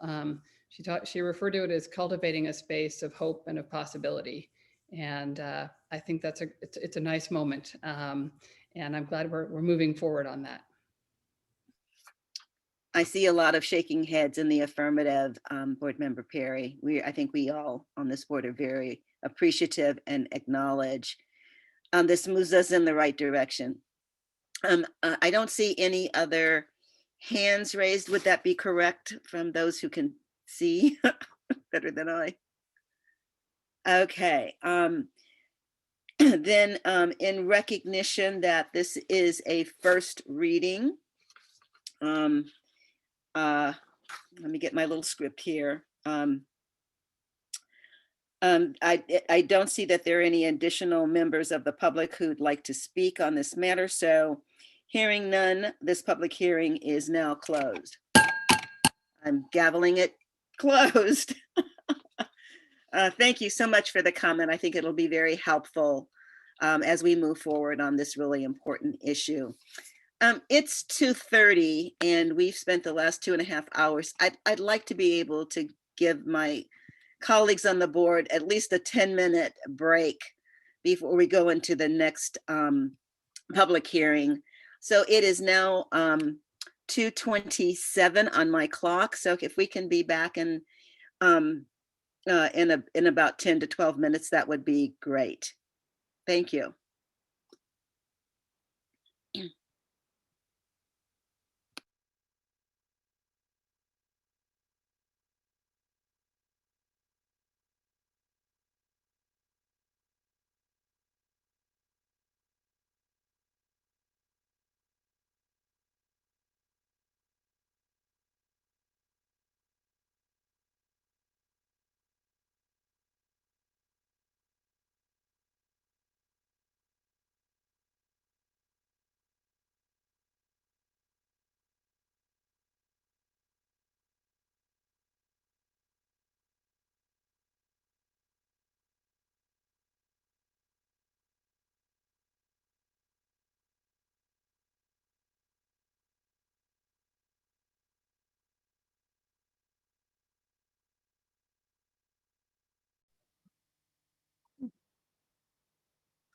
So thank you so much for coming back and being on time, colleagues. I appreciate it. We are now going to be moving to item 5.2, which is the proposed regulatory action to amend the Equal Employment Opportunity Regulations.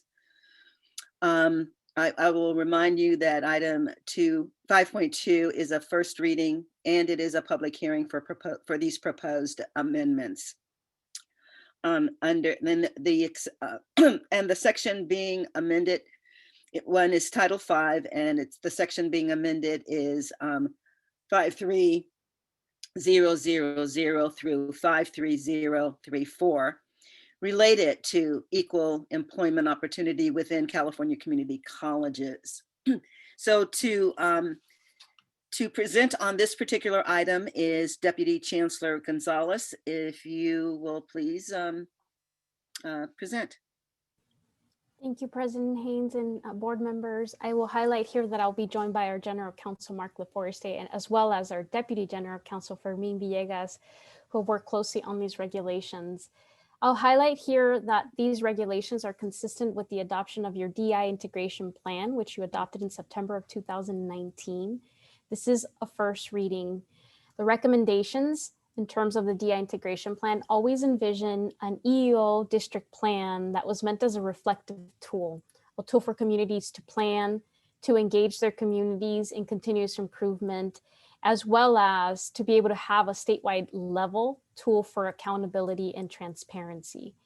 These reports, our EEO plans, were always due every 3 years. That has not changed as a part of these regulation changes.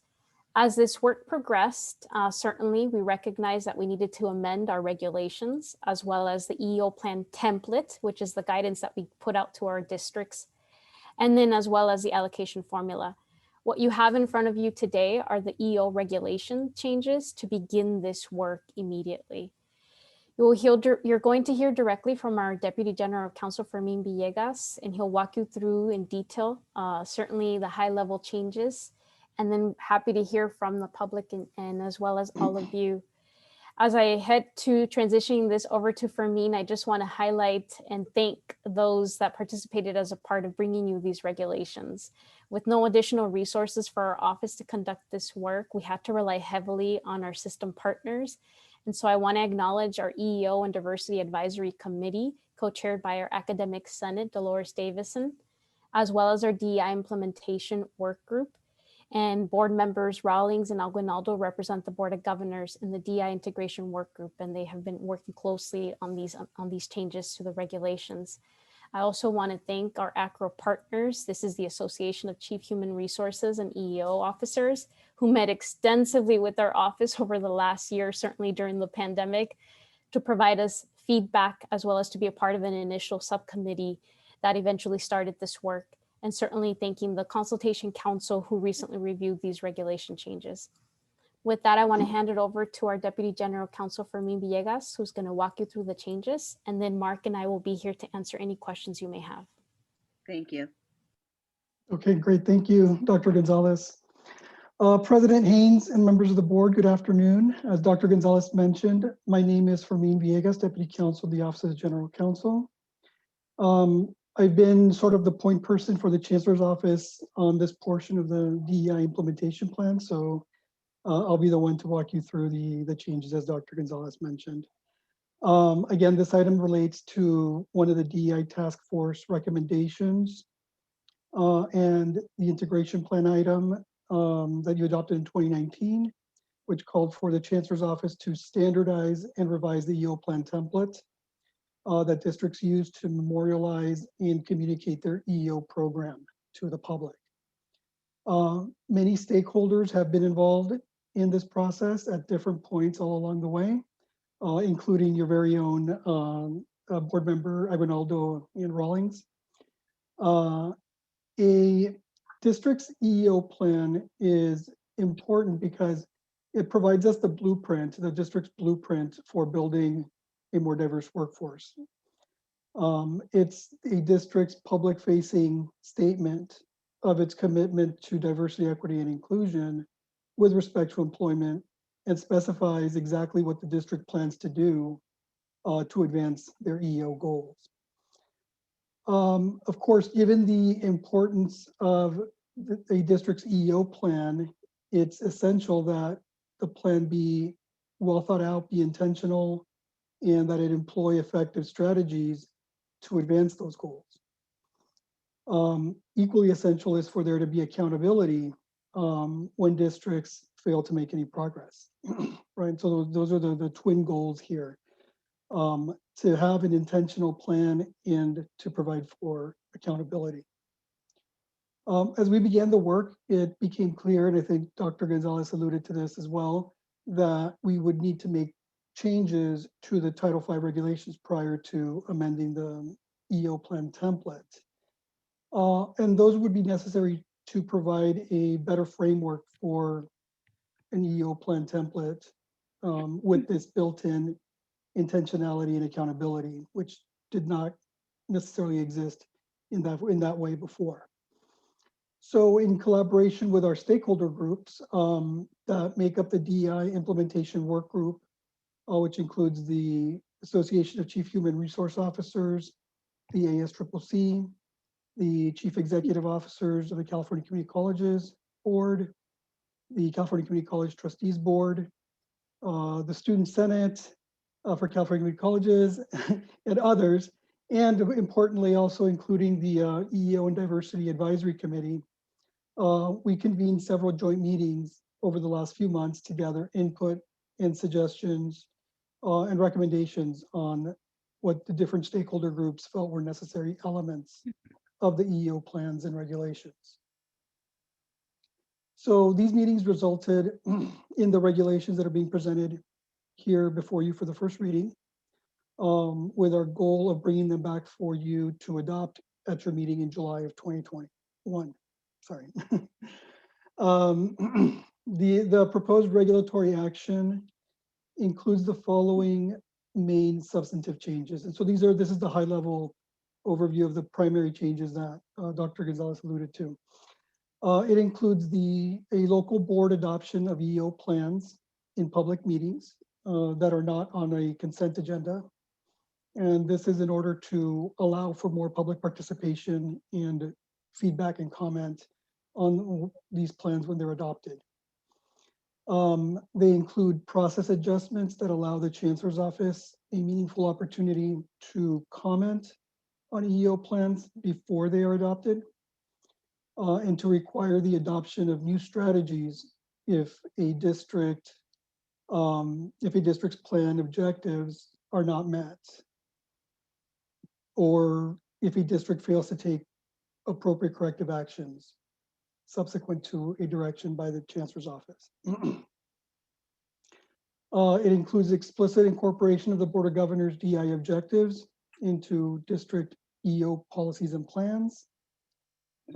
There's a requirement that district progress on EEO plan objectives be evaluated by local boards annually, and that new plans be adopted on a 3-year cycle. There are process changes that will facilitate districts' ability to conduct meaningful analysis of their relevant labor markets. There's a requirement that district EEO officers have meaningful oversight over those district hiring processes, and that they include job postings and the composition of applicant pools. There's an incorporation of the multiple method strategies into the EEO plan directly. And finally, a consolidation of reporting obligations to streamline the submission of EEO reporting that districts do. As mentioned, these amendments are the first step in accomplishing the DI task force's recommendation to transform the EEO plan template into a tool for change and accountability. After the adoption of these regulatory amendments, the Chancellor's Office will need to amend the EEO plan template itself. And that will help us to implement the regulatory changes and provide districts with a more effective template for implementing their EEO programs. Just a quick process note, the amendments that you are reviewing today were noticed on May 7th of this year, and we are currently in the 45-day public comment period, which will expire on June 21st, well before your next board meeting. Going forward, the Chancellor's Office will continue to work with the EEO and Diversity Advisory Committee and the DI Implementation Work Group to develop the new EEO plan template. We are hopeful that that template will be completed by the end of this year, with a view to have districts begin adopting its use as we move into 2022. We do realize that some of these changes will increase demands on the Chancellor's Office staff in our ability to review EEO plans, and our staffing levels and our ability to provide feedback prior to local adoption of the plans. These concerns were expressed by the field, and we hope to address these concerns by asking the legislature for additional resources, and we're hopeful that we will receive those resources and be able to have increased staffing to meet those demands. In closing, where this leaves us at present is that before you have the set of amendments of the EEO regulations that were developed with those stakeholder groups. These regulations reflect one, a broad support for the changes embodied in the regulations, that will increase accountability and transparency. 2, support for continued integration of DEI in local programs. And 3, a desire for greater clarity on how to strengthen local community empowerment on the implementation of the new approach reflected in the regulations, and which will probably require some professional development going forward. And with that, I think I will stop there and open it up to answer any questions you may have, unless Dr. Gonzalez has anything further. So if the presentation has concluded, I need to gavel in the public hearing on item 5.2, the proposed amendments to the California Code of Regulations, Title V, Section 53000 through 53034 is now open. The purpose of the hearing is for the Board of Governors to receive comments and testimony from members of the public regarding the proposed regulatory action. So at this time, the floor is open for comments from the public. So are there comments from the public? The public comment period for item 5.2 is now open. Please use the raise hand feature to make a comment to the board. If you are calling in, press *9. A member of the Chancellor's office will call on you and allow you to speak. You have a maximum of 3 minutes. We did not receive any written comments on this item, and I will now hand it over to Gary for any hands raised. We do have one hand raised at the moment. Debbie Klein, you have control of your mic and can address the board. Good afternoon, President Haynes, Vice President Costa, Chancellor Oakley, and members of the Board of Governors. I'm Debbie Klein, President of the Faculty Association of California Community Colleges.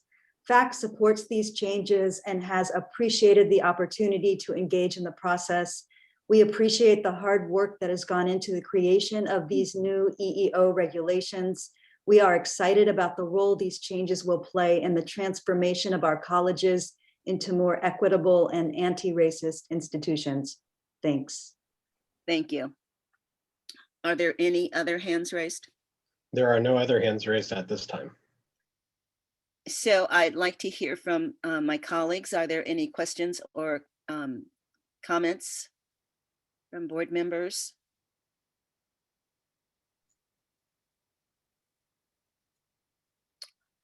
So I'm going to start with Board Member Hall and then Board Member Terrace. Thank you. Is this, again, not being familiar with the Title V or the EEOP provisions, is this, I have a couple of questions. Is this primarily a hiring practice change that we're making here, as opposed to something more broad-based or something beyond employment issues, hiring issues? Oh, right. These regulations address employment practices at local districts. So it's focused on hiring. I mean, that's yes. Okay.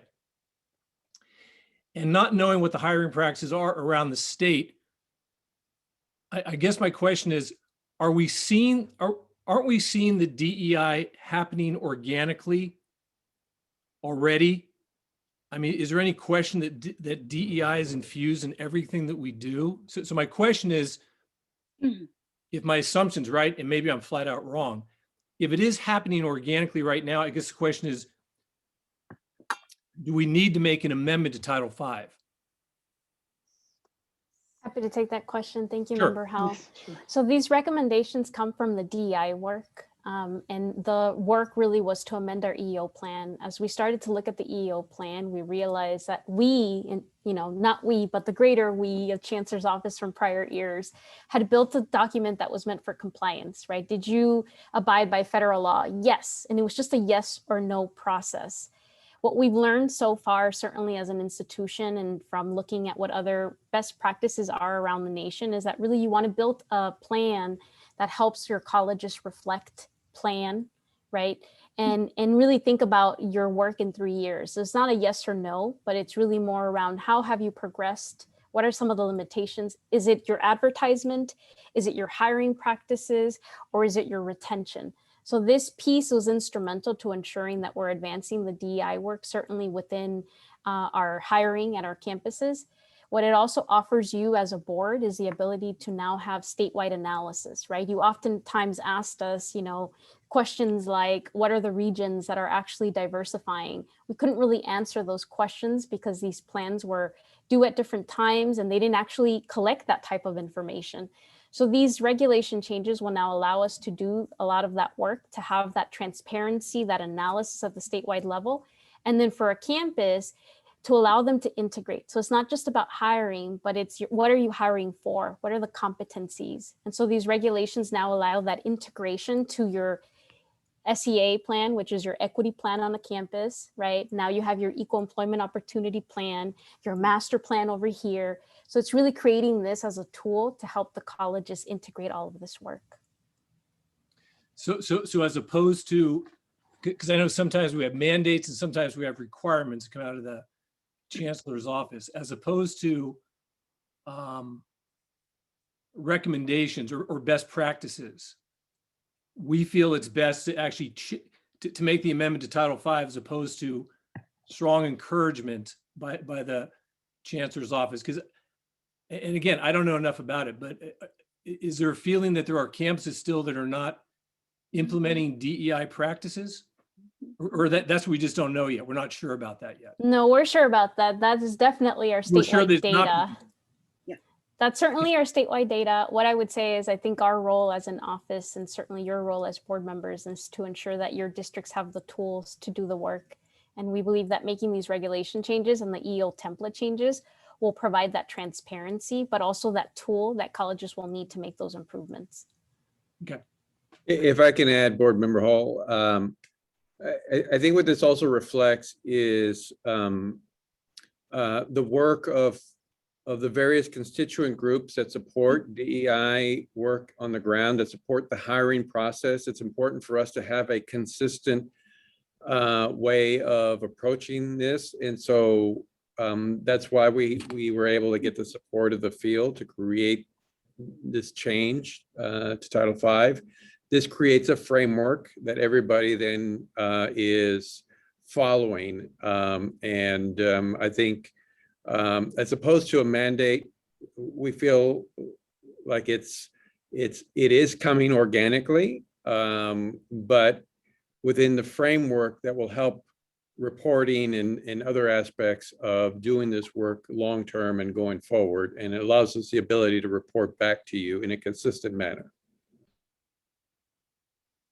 Can I add a few concrete examples of things the regulations do that are in response to things that we've learned over the last couple of years? And a lot of this specific EEO work was kicked off a couple of years ago in response to data that we provided to the board to show trend lines in the transition of diversity within faculty and classified staff. So one element of the regulations that we changed is that there is a provision in the current Title V regulations that require the Chancellor's Office to produce labor market data, and for that later labor market data to be analyzed by community college districts when assessing hiring pools or the potential hiring pools based on data. Now, the Chancellor's Office never had the resources to actually produce that data itself.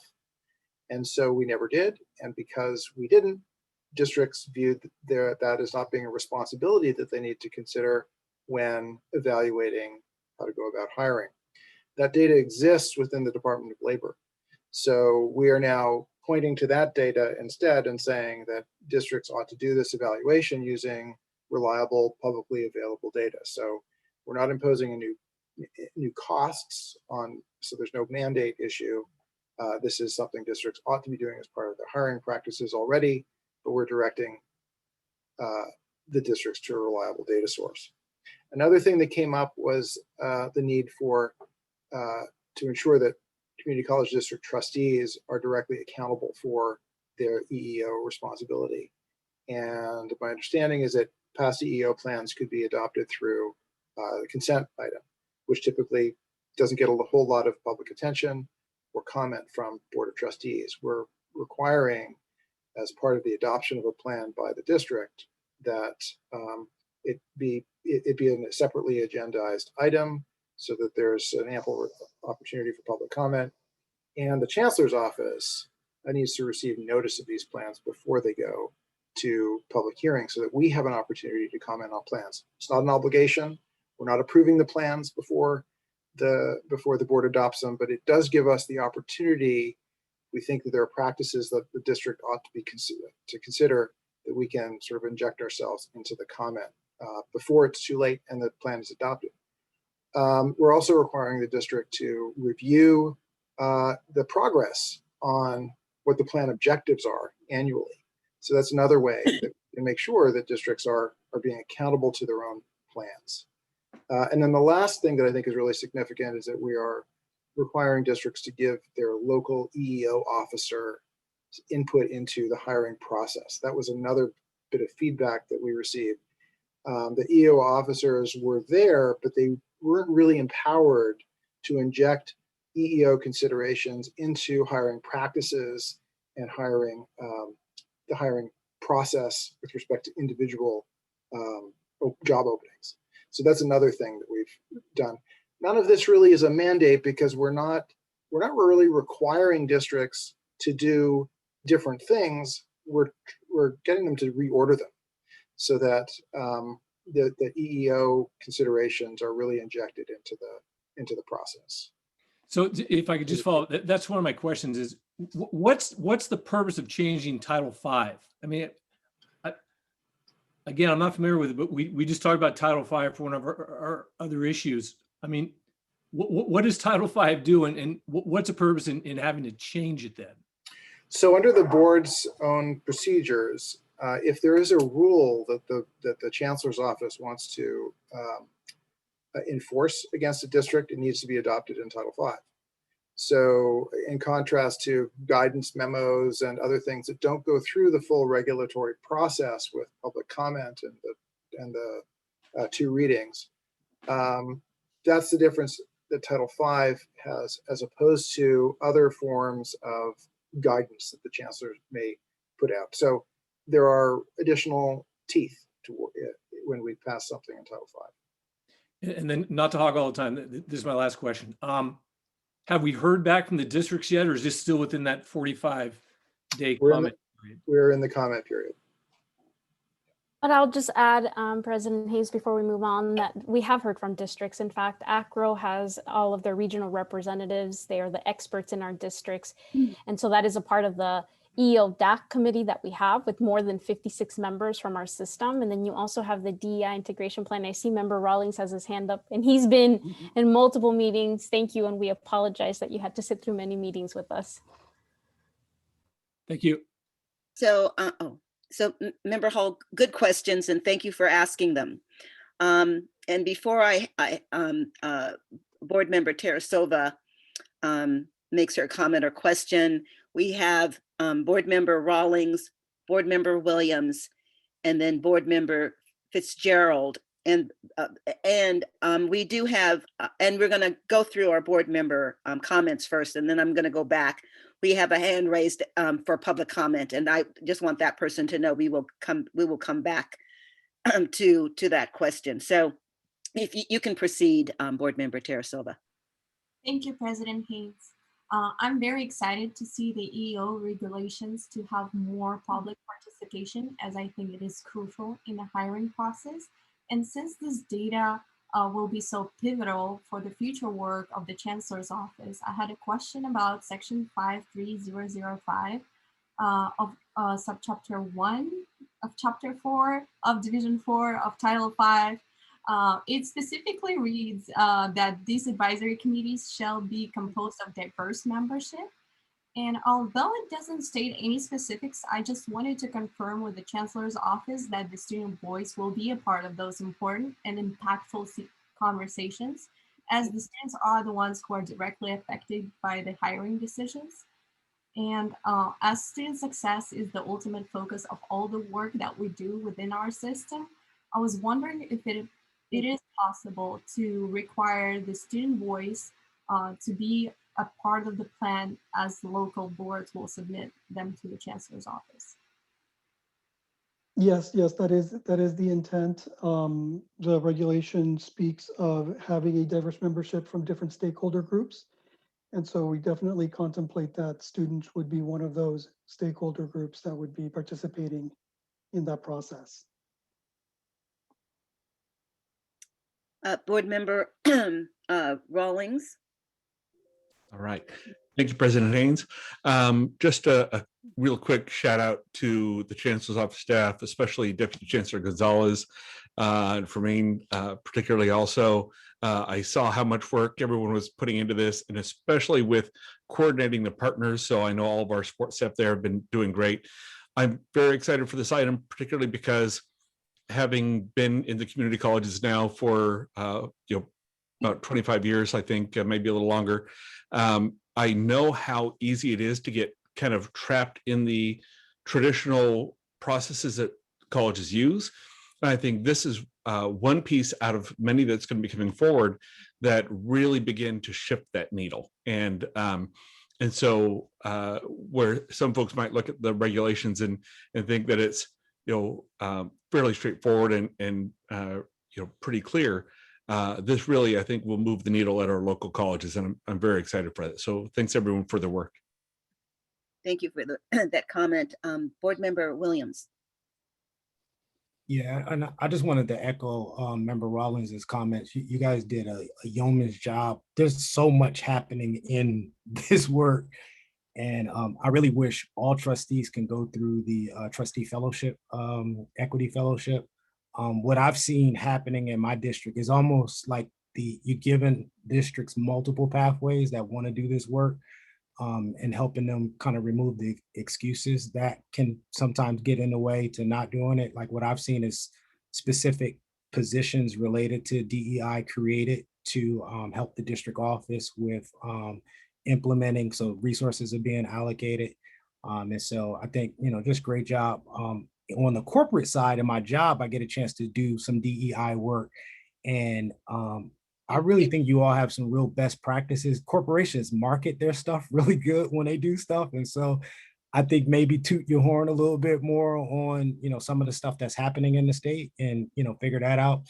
One of the things that I do struggle with the process is just the destination that we're headed and how do we know that we're winning? So like, what is it that, we're going to create, and is there a way to quantify this a bit? Are we, so that's the one piece that, I've been wondering about in my district. And it's like, well, where are we actually going? I hear the movement, I see the conversations, but what's the ideal destination for the state? And, how do we tell ourselves whether we're going in that direction or whether we're winning or not? Can I respond to that just briefly? Yeah. Member Williams. So we are a little bit handicapped by Prop 209. So we're not allowed to set express goals. That would be a trouble area for us to do. So we have to stay away from that, which would be an easy way for us to set targets and meet them. But what we are trying to do is make sure, and this goes back to the Board of Governors' role as providing leadership and guidance to districts that govern themselves independently. And so one of the things that the EEO regulations do is they do require the districts to attend to longitudinal data. So it needs to be transparent as to where they're at, and it's going to be obvious to everyone if their faculty diversity is out of whack with what the student body looks like. And so then you revert to best practices, making sure that we're reaching out to everybody and not perpetuating hiring approaches that have basically duplicated existing faculty. So thank you for that clarification. Board Member Fitzgerald. Thank you. I have one comment, one question. I just wanted to quickly address some comments made from fellow members regarding the feasibility of making this change and in relation to the broader conversation around kind of the statewide involvement of leading DEI work from Title V revisions. I think it's really easy sometimes to forget that there's, a sizable amount of resistance in some pockets of this system to DEI work. And it's hard for us to see that resistance from an eclectic statewide perspective sometimes. But I'll remind this board, it was last semester when a board of trustees, a Cuesta's board of trustees, tabled a resolution on anti-racism and equity, and the then board president was found making racist and sexist comments on Facebook. So this type of resistance is found everywhere in the California community colleges. It's not unique to our system. It's found everywhere throughout the state and this nation, frankly. And that's why it's so important for us to lead rather aggressively when it comes to diversity, equity, and inclusion, and be out there on the front lines, making sure that we're pushing these revisions as best we can. Beyond that, I had a question for Mr. Villegas or whoever can answer this, and it relates to the comment made by my fellow student member, board member Tarasova. Oftentimes I've seen when we give any leeway to the definition of when we say, include a diverse membership of stakeholder groups, and we are broad in that language, what I've seen that translate to locally is picking and choosing. And it often results with very niche conversations like this into the exclusion of students, frankly. And so I think it would be prudent, and I'm wondering if it's at all possible, to add language after the phrase, these advisory committees shall be composed of a diverse membership and include members from district stakeholder groups, including, but not limited to, or something along the lines, students, faculty, and classified staff.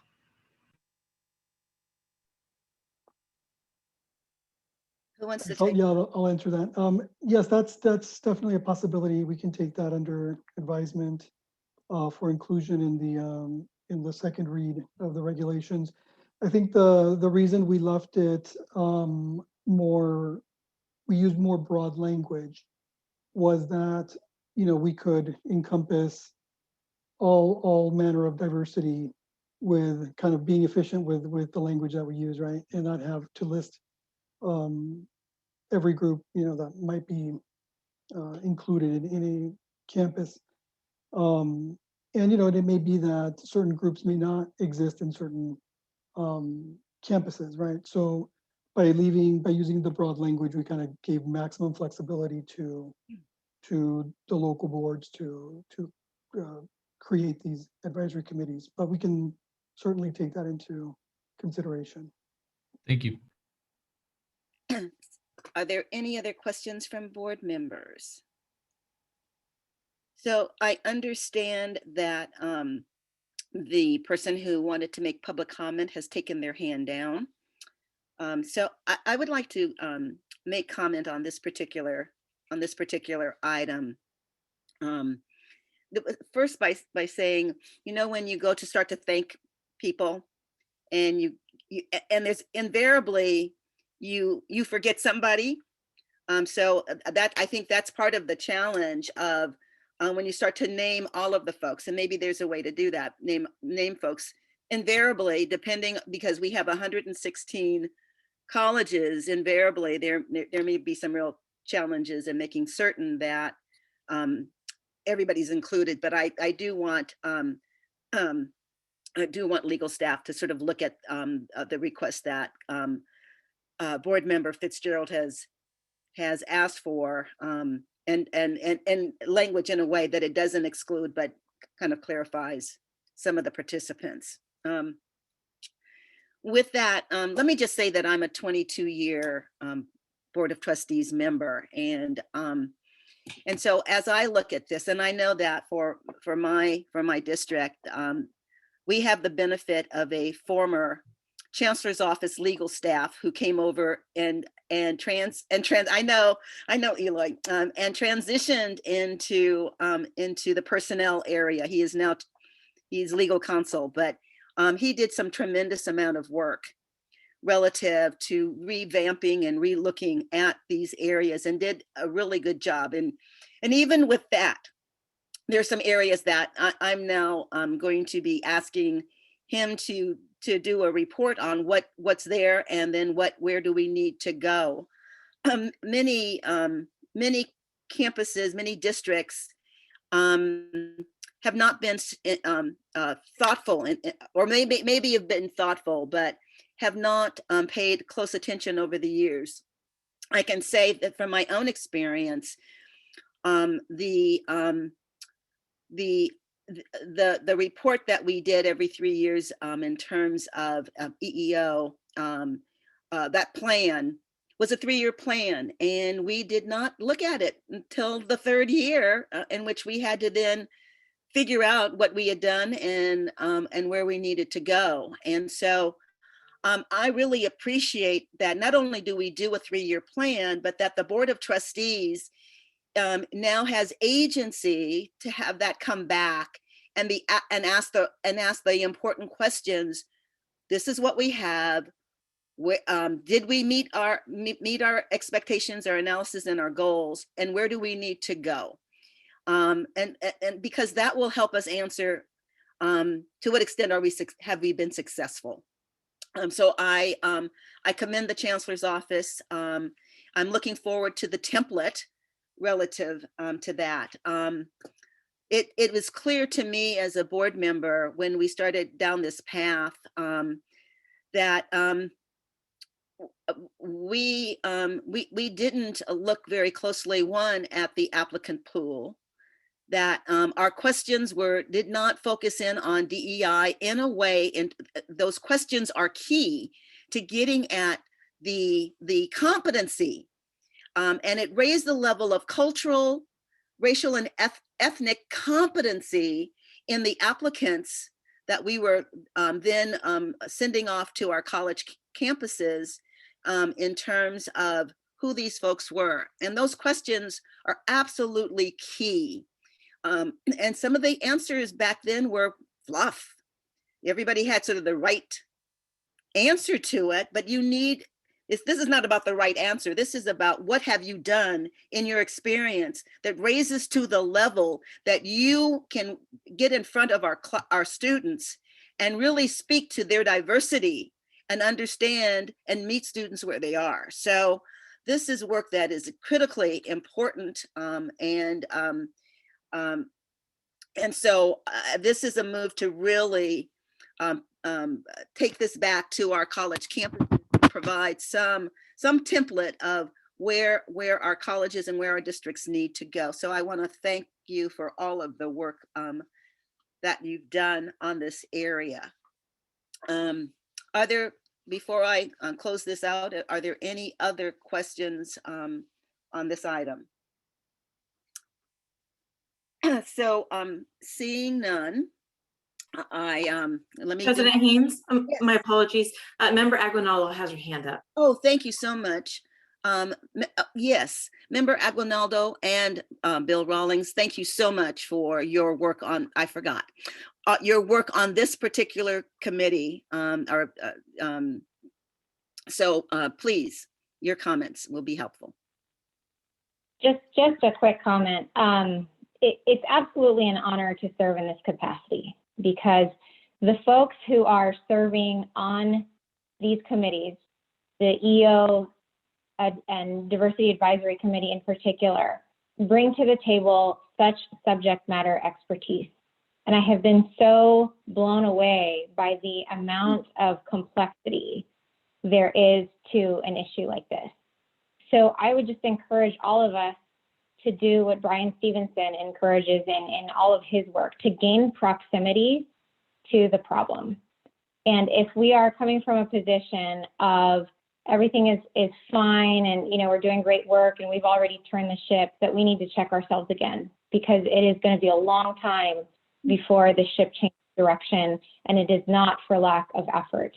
The stakeholders, our Deputy Chancellor, our Chancellor have done an amazing amount of work in this area, and they are really not only industry leaders in higher education, they're just leaders in DEI. So it's just so incredibly humbling I think we'll see in item 6.1 the continued amount of complexity and work that goes into changing the ship's direction.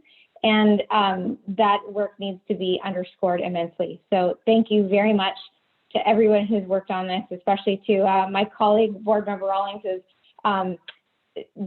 It's great to see the level of insight he brings from his classified perspective as well on this. And it's just been a real honor to serve in this capacity. So thank you. So thank you both again. I truly appreciate your commitment to this issue. So with that, the hearing is now closed. And we will move on to our information items. 6.1 is the Diversity, Equity, and Inclusion Integration Plan update. And we have Deputy Chancellor Gonzalez, and she will introduce her co-presenters.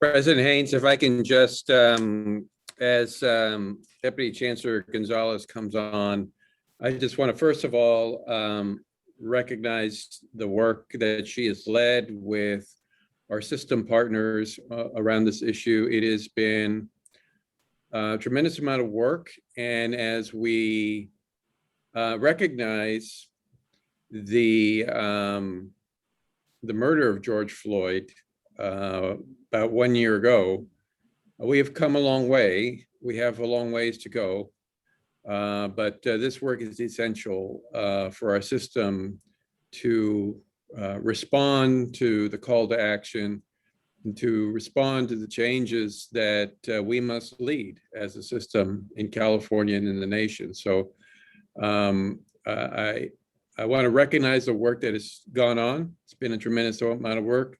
I also recognize the lengths that we have to go, but I'm very confident in the leadership that we have in the system, and that is at the steering wheel is our Deputy Chancellor, whom I'd like to turn it over to now. Thank you for those comments. Thank you, President Haynes, board members. I know you're tired of me today. Thank you, Chancellor, for the opening comments. I'm now organized on this end, and I want to highlight that I'll be joined today by several presenters. First, you're going to hear from our Student Senate leaders, President Stephen Kodur and Vice President Catherine Esquire.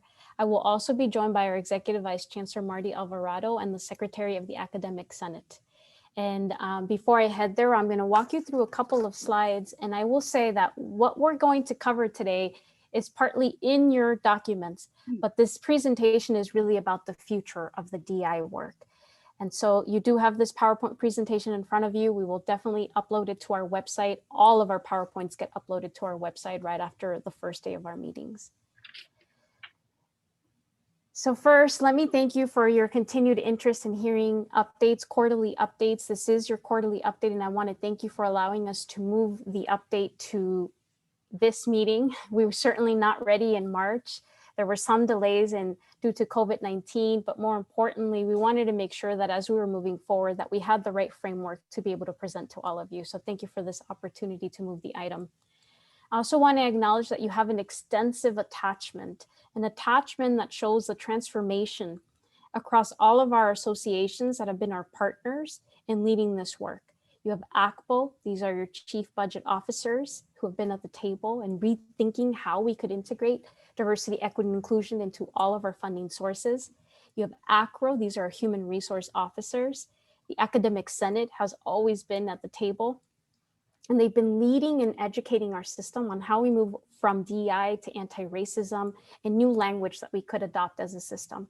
You have the California Community College trustees, the CEO board, these are the partners at the league, the chief instructional officers, you have FAC, and you have the Student Senate. And they've all submitted extensive reports to you. I just want to highlight that we couldn't do any of this work without them. And what's so incredible to see on their attachment is the transformation that they're leading within their own structures. Next slide, please. So Member Williams, you asked, what's the win? And I will have to say that the win here at the core of all of this work is really empowerment, the empowerment of our districts and our colleges, the empowerment of stakeholders. And that has been grounded from the very beginning in how we are leading this work, which requires us to transform our culture. If you recall, in 2019, in September, when you were at your site visit, you adopted the DEI integration plan. And you were very clear on 3 things. This board adopted a report and certainly had a lot of comments around 3 things. The first is that DEI and EO is required by state law. The second is that we know from peer-reviewed literature that students who benefit from a diverse faculty and staff are better educated and better prepared. And that was a part of the interest of this board engaging in this work. And the third thing is that DEI is critical, a critical tool to ensure equitable educational access. And we cared about this because we wanted to link what happened to students within the classroom and outside the classroom and understand how faculty and staff diversity impacted their experiences. Those 68 recommendations, and I didn't list them here, but the 68 recommendations called for our districts to move past compliance. It wasn't a yes or no, are you equipped to teach a diverse student population? We wanted to make sure that there was some critical thinking and intentional empowerment of all stakeholders. You see here the major bucket areas of this work, and I'm not going to list them all, but what I want to highlight for this presentation is that as we're heading past Title V transformations, we're going to need to wrestle with minimum qualifications and competencies, which you see on here. We're going to need to wrestle with things like evaluations and tenure review. And we're going to need to wrestle with campus climate and classroom climate. And all of those things are linked. And this was all already a part of your vision. It was already a part of the 68 recommendations that you adopted. In the middle of this work, what then happened to us was COVID, right? The year 2020. And several things happened. One was the chancellor launched the call to action, which was really an intentional way of expediting and calling out what were the important things that we needed to prioritize as a system. It's often seen as a separate call. It is not. It's all actually the same thing. The chancellor was merely saying what needed to be a priority in that moment in time. You also in that moment saw the Student Senate for California Community Colleges design their anti-racism, a student plan of action, calling for very similar things, but more importantly, things that were student-centered. And all of those different recommendations were adopted. And today you're going to actually hear from them on one of the recommendations, which was actually integrated, and that's the student grievance process. Next slide, please. What I want to highlight on this slide is these are all of the individuals, certainly not the photos, but the names, all of the individuals who have been a part of this work. We often think about our DEI integration group and certainly the group that meets on a monthly basis, sometimes 2 times a month, as 20 individuals, but it's actually 305 individuals because each of our associations went on to create their own subcommittees and work groups. Many of the associations, certainly our trustees, created 9 of them as they were engaging in the recommendations that you all adopted. This is very important. This is what it looks like to empower individuals to do that work, certainly from this level, right? What would it mean to do this work? And that's empowering individuals at the local level. What I've heard often from them, and I want to share with you today, because I'm presenting and I see them all here with me in spirit, is that this is not a moment in time. This is a movement. And so what I want to share with you today is that you've started a movement. These are all of the individuals who are really creating those solutions. There were recommendations, but then there's how do you implement it? And these are the individuals that have sat down and said, here's what it's going to take. Here's what we need from the chancellor's office. Here's what we need from the legislature. Here's what we need from our local leadership. And then here's what it looks like for us as individuals to be a part of a community college campus. So I want to thank all of the individuals that you see on this slide. And then certainly you'll also see them listed in your attachment that was a part of this item. Next slide. In the last 14 months, we also had a lot of questions around what does that roadmap look like? I'll share here that we shared this specific graphic, and it was a request from our work group at one of our DEI system webinars in order to celebrate DEI Awareness Month. And here's the journey and what I'll focus on. The journey moving forward is how does the system move or integrate, but more importantly, really make that transition from diversity, equity, and inclusion into anti-racist institutions. It's not only a language change, it's actually a fundamental structural change that we're seeking, that we're going to need to onboard a lot of people on, right? So it's not just about the language. The next set of this work is really around how we call everyone into the work. And I've heard that numerous times, right? We often think about this is an HR issue or an EO issue or only the work group that's leading the work. And so what you see here at the middle top corner, you see that it starts with the vision for success. And then right in the center, you see that this is around courageous leadership. And so anyone that you talk to around the system that's leading this work is now thinking about, this is about courageous leadership.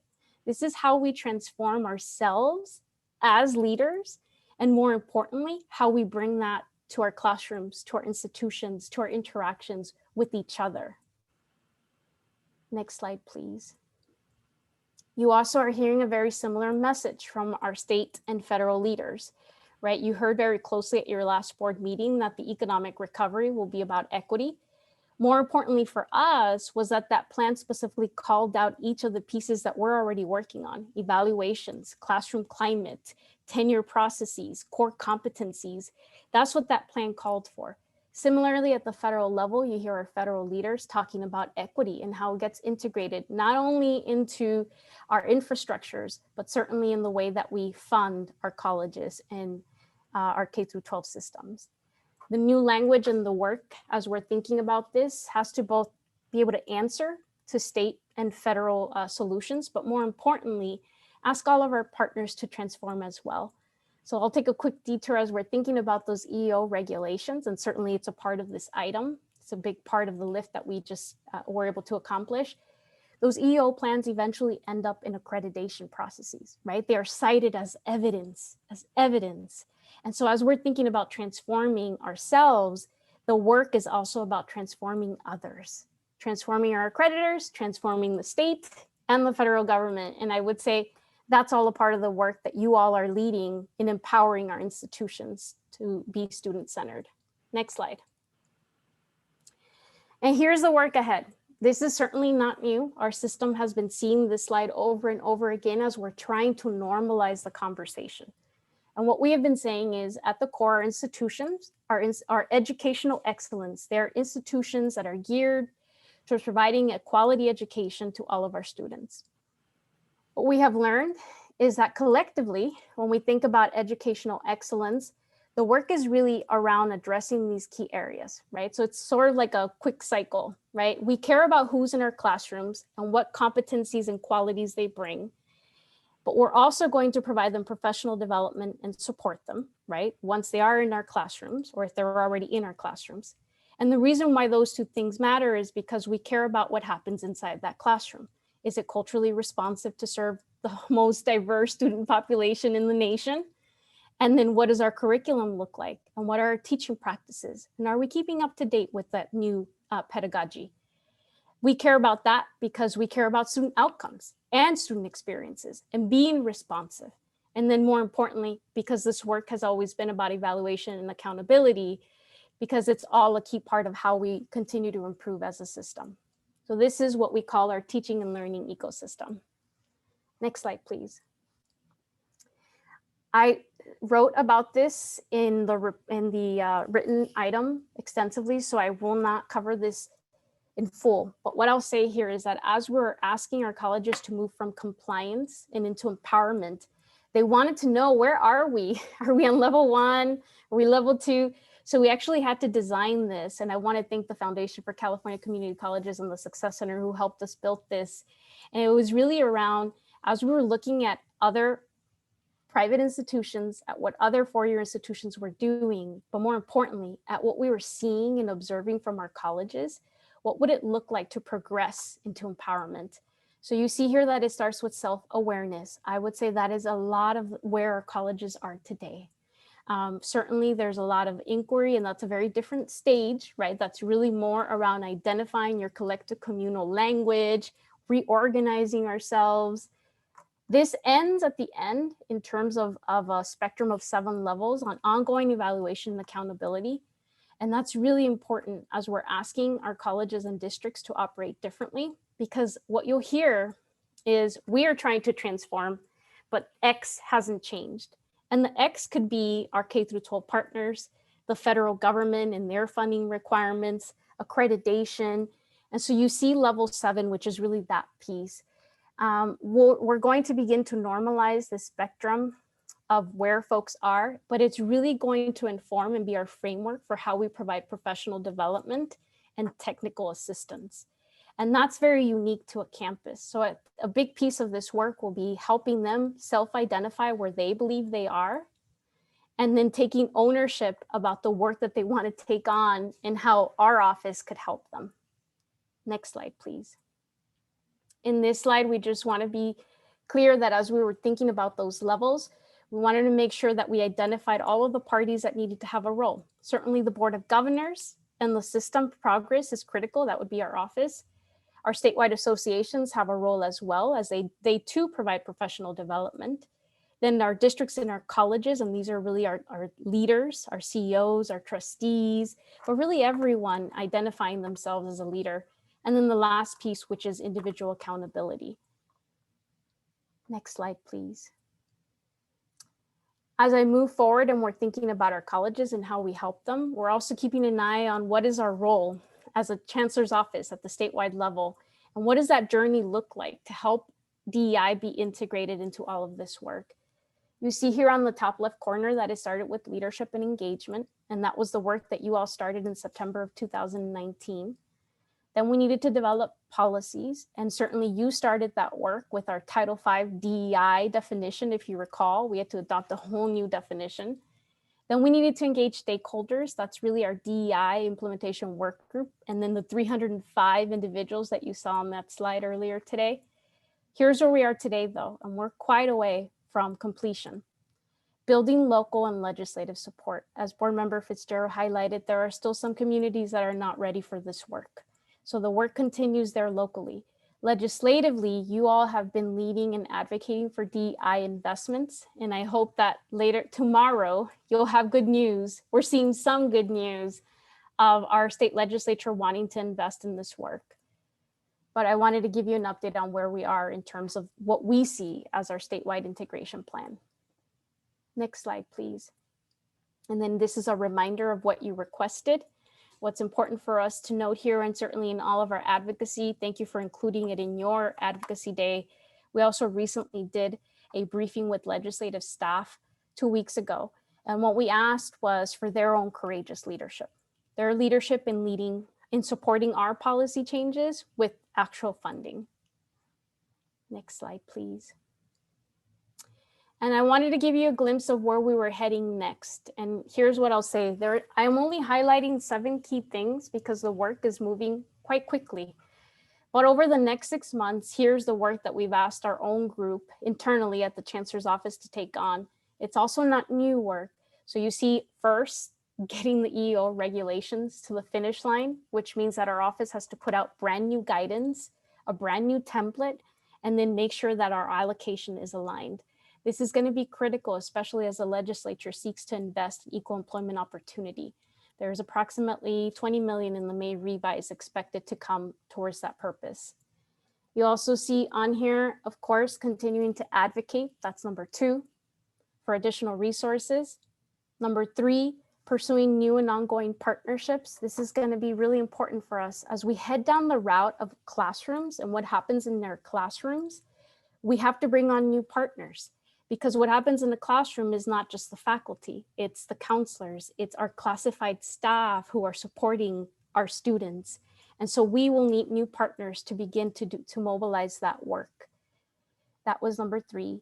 In terms of number 4, we are certainly being called by in the Governor's Recovery with Equity Roadmap to take on hard issues like evaluations and tenure. We'll work on creating a statewide model. And this is going to be critical engagement with our local partners. FAC has been a great partner in helping us bring our statewide unions to the table. We look forward to that continued partnership, and I know that we are presenting to them later on in June. Number 5 is really focused on targeted professional development. What I'll say here is what we have learned as a part of this journey is that there are stakeholders in our system that do not have paid professional development days, or they're too afraid to ask for help. And two key stakeholders that need to be brought along, and for us to bring them along, are our part-time faculty and our classified staff. And I want to be clear that none of our professional development excludes any stakeholder. But what this is a recognition that we are talking about empowerment. And so we need to empower additional stakeholders that need to come to the table and be a part of our solutions. So that's what that one is. 6 is really focusing on our SSCCC recommendations, and you're going to hear about this shortly. And then 7 is really focusing on a statewide dashboard. To Member Williams, and many of you have asked questions, where's the finish line? How do we show progress? We're hoping to design and release a statewide dashboard, certainly at least in phase 1 by the end of this year. Next slide, please. All right, I've talked enough and I want to transition over to our partners. I mentioned that this was really around giving you a glimpse at the future of the DEI work. So I want to introduce Dean Gina Brown from our Ed Services Division, and she's going to be introducing our student leaders, and more importantly, framing where this recommendation came from and how it integrates with the rest of this work. Thank you, Dr. Gonzalez. Good afternoon, President Haynes and members of the board. My name is Gina Brown, and I am a Dean in the Educational Services and Support Division with the Chancellor's Office. I have the pleasure to serve on the statewide DEI implementation team, but where I am truly lucky is that I get to work directly and closely with the Student Senate for the California Community Colleges. And I am happy to give this brief introduction to the amazing work of the SSCCC. The Student Senate, in consultation with the statewide DEI implementation work group, added the SSCCC Anti-Racism Student Plan of Action as a strategy to the DEI integration plan. The activities that support this strategy include the SSCCC to partner with the Chancellor's Office to encourage colleges and districts to facilitate communication with student groups on their respective campuses, and for the SSCCC to develop a model student grievance process for students to report incidents of discrimination, microaggressions, and racism. During spring 2020, the SSCCC held several student-led town halls that provided students the opportunity to share their experiences at our colleges and to provide feedback on how the student experience can be improved. As a result of the listening of student stories, the SSCCC developed an anti-racism student plan of action. To support the plan, the SSCCC conducted research of all 116 community college student grievance board policies and how these policies are communicated to the students. After this review and many subsequent conversations with students and system partners, the SSCCC concluded that current student grievance policies and communication methods are not student-centered and do not support or empower students to raise concerns relating to a safe and inclusive environment without the fear of any negative repercussions. Many of the current policies do not ensure accountability, simplicity, or visibility, and are often not accessible to students at all. The SSCCC has developed a set of recommendations to improve student grievance processes, which include guidance for formulating DEI-centered student grievance policies, model language to include on course syllabi and in college catalogs, and on-campus resources for students. These recommendations have been shared with the statewide DEI work group, and the SSCCC continues to collaborate on the most effective methods for dissemination and how to institutionalize their recommendations. So now I will turn it over to our Student Senate to provide a detailed overview. Thank you so much, Gina. Hello, everyone. It's great to be here. My name is Catherine Squire. I'm the Vice President of the SSCCC, and we've been so excited to have the opportunity to be involved in this work. We actually got the chance to integrate this strategy from our Anti-Racism Student Plan of Action. If we can go to the next slide. And so we really just use that as a starting point to develop a model for this process. So we did an initial review and a deep dive of all 116 colleges, and just using our internal structure, our DEI subcommittee, we just kind of used them to test the process. If we go to the next slide. So right in our first meeting, we asked all our members, you know, where do you access the student grievance process? Do you know where to access? And to our surprise, not surprise, not one of our members did, including myself. And so I think that really spoke to just how inaccessible we found that to be. And the fact that we had to go dig through board policy and then also just reviewing it, we found that the language didn't provide the equity that we were really looking to see, and was not easily understandable. So from that conversation, our goal really became to create recommended language that addressed what we wanted to see. We pulled from some colleges we thought had the best practices, and we just took a stab at it, and developed our recommended language. And so some of the components that we wanted to see was just having a broad statement we believe was important to help express college's dedication to students' academic success. We wanted to see a confidentiality clause that got to a lot of the concerns about students' information being shared.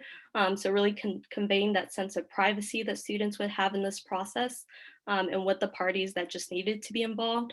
Also having an equity clause to convey the college's commitment to providing an equitable outcome, meaning that claims were going to be taken seriously. Some of our members mentioned that they had had claims that were dismissed or they were never followed up with. So we wanted to get to that concern. Also a component of student support. We found that some colleges had a student grievance committee, and we really loved that model because it meant that there was some impartiality involved in the process and that the student had support. Some of the concerns that were raised was that we had seen instances where the union had actually gotten involved in the student grievance process. And we thought that this could contribute to some inequity for the student and not getting the same sense of support. So in these student grievance committees, colleges actually had members of each kind of group on campus. So they had members of the student government, they also had faculty and whoever other parties needed to be involved to make it more impartial, more equitable, reducing a little bit of formality and also just making it less intimidating for the student, so that the student would know that what the process is looking to do is to create more of a solution-based process rather than it being a punitive one. A lot of students felt that they would face disciplinary actions or consequences. And so that's one of the concerns that we wanted to get to. And lastly, we also included a set of definitions that students would need to know in order to understand the process. And so this language is just one of the resources. We created a few others. One of the comments from our associations that we found was really important to address was that different kinds of complaints and issues go to different places on campus. And so part of our recommendations is for colleges to have some sample table. If we can go to the next slide. This was kind of one of the samples that we came up with. And we wanted to have a sample table that could help clarify this. And so that this, that this process wouldn't become a wild goose chase for students and that these individuals would become points of contact. Part of the recommendations with this guide is to have actual names, phone numbers, emails, and also campus location so that it would make it more accessible and easier for the student to navigate. And then lastly, and then moving on to the next slide, we also discussed increasing visibility where we would like to see this information posted on campus. And so some of the places that we determined for that were classroom syllabi, Canvas portals, counseling offices, student orientations, college websites, and also student handbooks and catalogs. And lastly, one of the last resources that we came up with was having sample catalog and syllabi language that could help ease the process of integrating these changes. And there's a kind of a screenshot on the next page. And if we go on to the next slide. So we have since packaged these resources and centralized them along with our others from this year into a faculty administrator guide. We've also provided additional recommendations on how colleges and students can continue to connect with each other and further this work and open those avenues of communication. So we thought that that was also a really important component moving forward. And the next slide. And then just with next steps, we've had the amazing support of system partners up to this point with this work, and we're so grateful for that. But when it comes down to implementation, we really need our partners to step up and help us spread awareness for these resources. So some of our next steps that we're really encouraging is to encourage all local district boards and local faculty academic senates to agendize these resources We need faculty to integrate this into their syllabi language, their catalogs. We need those who are involved in student orientations to help with this. Taking proactive steps to maintain open avenues for communication and collaboration. So we've requested that there be a system webinar in order to disperse this information. Also for us to be involved in professional development opportunities, also a guidance memo. And I think just the last point that's really important is that there's still some work to be done with this. I think we've only just scratched the surface. So we've come up with some recommendations for further local and statewide research. On our behalf, we've actually already launched a student grievance survey to start documenting the student experience with the grievance process and see if there are other obstacles we need to address. We created sample climate survey questions for colleges to do their own surveys and that we hope that they could use regularly to really gauge the climate on their campus and their classrooms. And then one of our amazing associations came up with the idea to run kind of a student shopper experiment. And so to have students go into different colleges and just go through this process and see what their experience was and what other obstacles they identify. So as you can see, there's definitely some more work we need to do, but I'm just really grateful to have all the support of system partners. We as an organization have been so grateful to be involved in this work. And so, yeah, just thankful. And that concludes my presentation. Thank you. President Haynes, what is your preference? Continue with the second one or pause for questions? Let's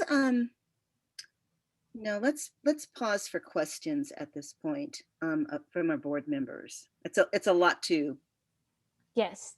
Well, board members, this was the Student Senate led, designed. This is courageous leadership at its best. I have to say that they launched their anti-racism plan probably a year ago, but the work really started 9 months ago. And they did all of the incredible work. As you saw, they took on literally researching 116 different grievance processes, but they also brought all of the stakeholders to the table. So are there any questions from board members?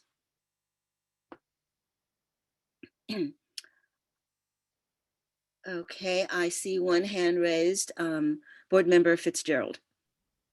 Thank you, President Haynes.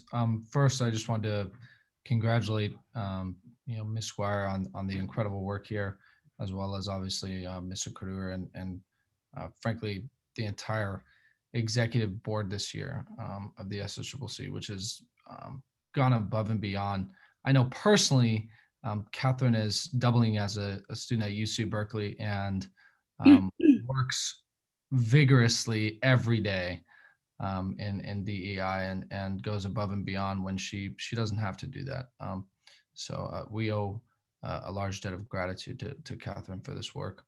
I guess my question to you, Catherine, is specifically regarding the survey.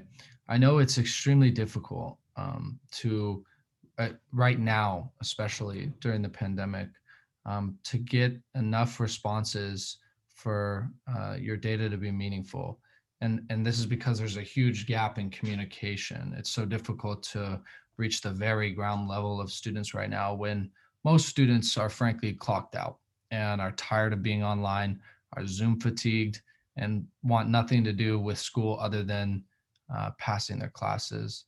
How do you envision we, the Board of Governors and the Chancellor's Office, can really support making sure that survey has enough data collected there?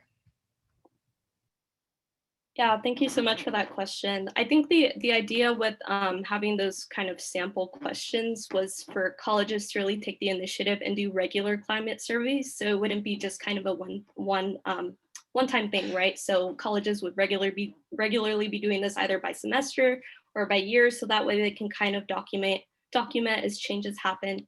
Obviously, understanding that right now the pandemic has made that a little bit difficult, but I think that kind of gets to addressing that issue. And I think also, it is possible to still do it currently, given that I think the digital environment the students are in is just as important as when the environment that they're in when they return to campus physically. So I think also gauging the amount of accessibility they have contacting, places like student services, student support centers, and those kinds of things online is just as important. And that could kind of tie into this survey as well.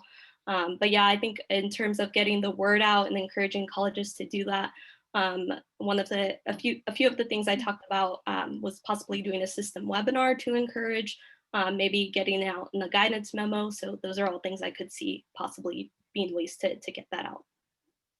Thank you. Thank you. We have two more presenters. Am I correct, Deputy Chancellor? Yes. Okay, so thank you. Are there other questions from board members before we go to the last two presenters on this item? It doesn't look like it. So I'm going to let you do the completion of the presentation. Great. Marty, I'm going to hand it over to you. Excellent.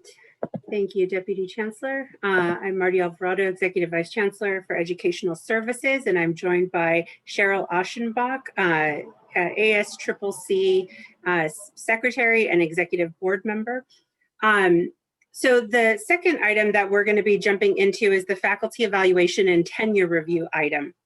And as was mentioned earlier in the presentation by Deputy Chancellor Gonzalez, this was one of the original 68 task force recommendations. There has been a sub-work group that has been actively working to try to move this forward, along with several other efforts that have been happening across the stakeholders that are represented during the task force or in this subgroup and task force. But what I also want to highlight here as we jump into this topic is that this is not just a system-wide conversation, this is becoming a statewide conversation. As you'll see on the screen here, this item was noted in the Governor's Recovery with Equity Roadmap.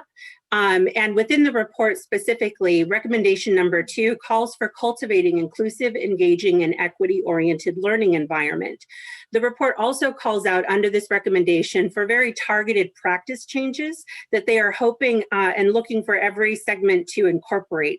And what you see here in the highlighted yellow box is a specific practice change that this report is calling for, specifically incorporating equity-centered practices into teaching and learning, grading, annual evaluations, excuse me, and faculty review and tenure processes. So as you can see, this is becoming a conversation much more global than our individual system. And there is an expectation that each one of our segments is responding to this call. Next slide, please. Fortunately, as you all know, our system and academic senate leadership have recognized for a while now the significant importance of making diversity, equity, and inclusion criteria explicit within the evaluation and tenure review process. This is why it was included in the original task force recommendations, and the subgroup has been taking this on. What I want to highlight here in this slide is a few key discussion threads that the subgroup has been working through. The first is the subcommittee is working to make explicit the change that we are trying to achieve by making explicit the impact intended for students. So in the faculty evaluation and tenure review process, in those blue graphic slides, we are trying to get very concrete and make explicit what is the change we are trying to produce and what is the impact we intend to achieve through these changes. This is an example or sample that the group has been wrestling with and sort of using as a model, that DEI-related evaluation criteria that are embedded in faculty evaluation and tenure review processes will increase transparency and make accountability explicit, right? We don't want folks guessing what does this mean. We want to make it as explicit as possible. But what we also have to be intentional about is making clear what do we think will happen as a result of this. And what we believe will happen is that we will see an evolution of faculty and staff behavior, as noted in that middle arrow. And then ultimately what we believe is that will lead to changes in student outcomes, safer learning environments, improved retention and persistence, right? This isn't just a nice to have. This is a requirement if we are going to get to the types of outcomes that we want to see for students. That's one discussion thread that has been happening within the subcommittee, the sub-work group, excuse me. The second thread that this slide highlights really speaks to the language at the top above those blue visual arrows. And that's the intentionality to inform structural changes. And this builds from the EEO conversation of the previous item, right? What you see there is that if we're going to ensure that we have the right conditions required for campuses to do the work that they need to do and make long-term structural change, we have to ensure that we are making explicit what are the conditions that will enable and support and or hinder it. So in the first, we have to encourage those DEI criteria. In this middle one, I really want to focus on the middle language there on the visual. We have to update the regulations. Again, this goes back to some of the conversation that was highlighted during the EEO conversation item, that we have to really update regulations to ensure that we are making the structural changes that signal to campuses what they are required to do and why they were required to do it. And what this includes is not just updates to the evaluation processes and regulations, but also to professional development. What we heard time and again from the task force, from the sub-work group, is that this can't be a punitive process. We can't frame this around a blame situation. We really have to frame this around continued growth and development and support. We have to pair high expectations with high supports. And so we need to make sure that our professional development is core to these efforts. And then lastly, as an example, what you discussed earlier was revising those EEO plan templates to ensure that structurally we have the types of conditions and requirements that support campuses moving in this direction. So again, two threads were really focused on intentionality, making explicit the impact and outcomes and the change so that there's no surprises. Everyone knows what we are doing, why we are doing it, and how it relates to students. And then the structural changes complementing that in order to ensure that we actually get there and implement with fidelity. So with that, I want to hand it over to my co-presenter here, Cheryl Aschenbach, to walk us through some of the details. Thank you, Marty, and good afternoon, President Haynes and Chancellor Oakley and members of the board. It's an honor to be speaking to you today. The subgroup has had some incredible conversations, and as the next slide goes to DEI competencies, I want to kind of bridge from what Marty just spoke about and the fact that this is driven not only by including DEI components into evaluation and tenure review as one of our 68 recommendations of the DEI implementation plan, but also going statewide. It's in the Equity with Recovery Plan. It's in the Students Anti-Racism Action Plan. It was in Chancellor Oakley's call to action last year. Lots of different ways that this really becomes a critical piece of us working to change campus culture. And when we say campus culture, we're talking about our learning environment as an entire whole, with all of us being teachers in some space. Whether we are classified personnel, managers, administrators, or faculty, we all work and learn with others in a given space. And we know that for faculty and for educational administrators to be hired, we need to meet two minimum qualifications, one being tied to our discipline and our expertise, and the other being tied to our ability to, our sensitivity to and understanding of the diverse needs of our students. And what does that look like in practice? Our colleges have struggled with that and continue to try to define what does that look like for an incoming faculty or administrator. But that requirement doesn't exist for other positions on our campus, and yet we want folks to be inclusive and equity-minded and diversity-oriented and truly anti-racist. And so as we think about that piece of it, and then we start thinking through evaluations as a means of, as Marty pointed out, not punishing those who have room for growth, but really lifting all of us within the system to continually improve and stay current in our practices, and again, in whichever part of the learning environment we work within. Then it's critical that we define what cultural competency looks like, or we define what DEI in action looks like for the environment that we teach or work in. And so the subgroup has started talking about DEI competencies. And that really comes from a learning session we did back in April, looking at some sample practices at 7 different colleges and universities, and then the work being done at our own Los Rios district around tying some form of diversity or cultural competence element into specifically faculty evaluations and the work that we're looking at, but really as we talk about it at the system, it's truly intended for all. And so what does that look like in action? And so, trying to define competencies gives us something more tangible. It creates a framework in which we can measure and look at progress and areas for growth, and then turn to another part of that cycle that Deputy Chancellor Gonzalez looked at, and that was really that professional development piece. So, if we're going to include these competencies, how can we make sure that we're supporting folks in their growth through these competencies? Next slide, please. And so based on that review of 7, 8 really systems across higher education and how they've worked on getting DEI components into their evaluation processes, I will first say that part of that learning session, it was a little bit frustrating to learn that many, at least of the highlighted colleges and universities that we were studying in this with the subgroup session, we're behind. Some of these have been in place 8, 10, 12 years. And we're having this conversation now knowing that we're behind and really honestly a little bit further behind than I think we'd even hoped. And so it really speaks to how critical it is that we do this work on a timely manner, and it really speaks again to the urgency that we all feel in trying to accomplish the work we're trying to do. But how do we embed DEI criteria into employee evaluations? One way that we saw was looking through inclusive teaching and pedagogy, and that really speaks to faculty and their classroom or their counseling or their library or whatever learning space that they're in, looking at inclusive classroom environments, how are faculty considering diverse student backgrounds and what that means in the learning space and their needs as it relates, in some cases to basic needs and other to learning needs. What do inclusive pedagogies look like, and how do we as faculty stay current in those inclusive pedagogies? What was current when I entered our system more than 20 years ago is not current anymore. Elements of it may still work, but in reality, I have to constantly reinvent myself, as do my colleagues, in order to best serve the students that we have now, and to now bridge into making sure that our practices are inclusive and respectful and now even anti-racist.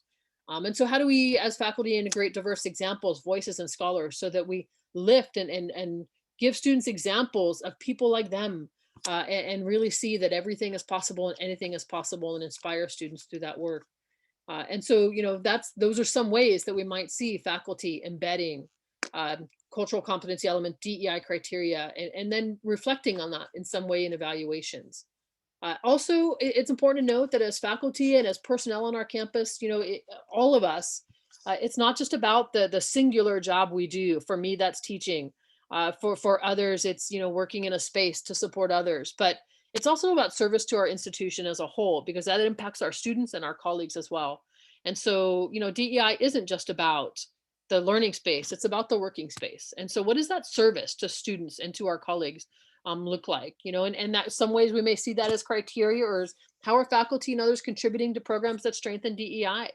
How are we mentoring particularly minoritized students? And some of that might be academic, helping to see the pathway, find the path, stay on the path, and really using our guided pathways framework and championing students as they go, particularly when they hit patches of struggle. But it also could be non-academic mentoring, just really lifting, championing, being that resource for students who may need a pat on the back or a little push or encouragement once in a while, a little bit of coaching almost.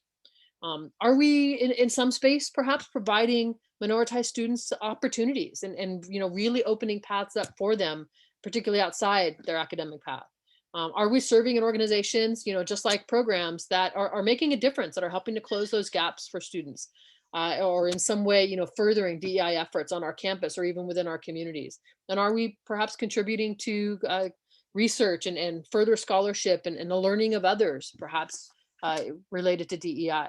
And so, kind of exploring that these are all ideas that the committee was presented with after our learning session and our last meeting last week, kind of looking a little bit more closely at some of these as ideas and brainstorming on what could this look like for us, what resonates as important elements and which are, perhaps a little bit less so, and what could that look like in practice? And so, looking to the future, seeing this evolve into something that is truly indicative of the input of our system, not just the examples provided by systems outside of ours. Next slide, please. Further looking at that evaluation criteria, from the last slide, looking not just at teaching, but service and striving for all of us in excellence in both, and recognizing that excellence is difficult to obtain. And again, we all want to support and encourage really a lifelong development of ourselves and our colleagues as learners, as ongoing professionals in this journey that we call teaching and service in the California community colleges. And so within that excellence in teaching and learning, there certainly could be, sub areas to explore. What does curricular diversity look like in application? And again, within the space that we're in, and this is probably a little bit more faculty focused than other workspace focused, but access and success applies to all of us. And in my classroom environment, what does access and success potentially look like? What could some of that criteria be for me to reflect on my own growth and my own areas for improvement? And what could it look like for our classified and our managers and our administrators and even our boards? What does inclusive climate look like, and how do we all contribute to that? And then how do we contribute to student life in the classroom as well as through that service across our campus? And so looking at these different layers of criteria, as I mentioned, is really important. And again, thinking through that we're hired with some expectation that we're sensitive to the diversity and needs of our students. And yet in many cases, that's not a part of our evaluation. We're often evaluated in each of our roles, again, faculty not being the only one, but classified managers, administrators, and others. We're often evaluated only on our task related elements of our job, not the diversity related. And so are we truly inclusive practitioners, exploring, continuing to define for us what that looks like. And then as Marty referred to, is really looking at what professional development networks do we have to support then the continued growth of our students. Of us, so that we can better serve that students. Those outcomes are critical. We don't just want a safe, inclusive workplace. That's important for all of us to thrive, but we want those students to be able to thrive in an environment that is encouraging, inclusive, and truly a launching point for all of them. And so the subgroup will continue to do its work, and just in a general fashion, what does diversity and potential criteria look like for all of us?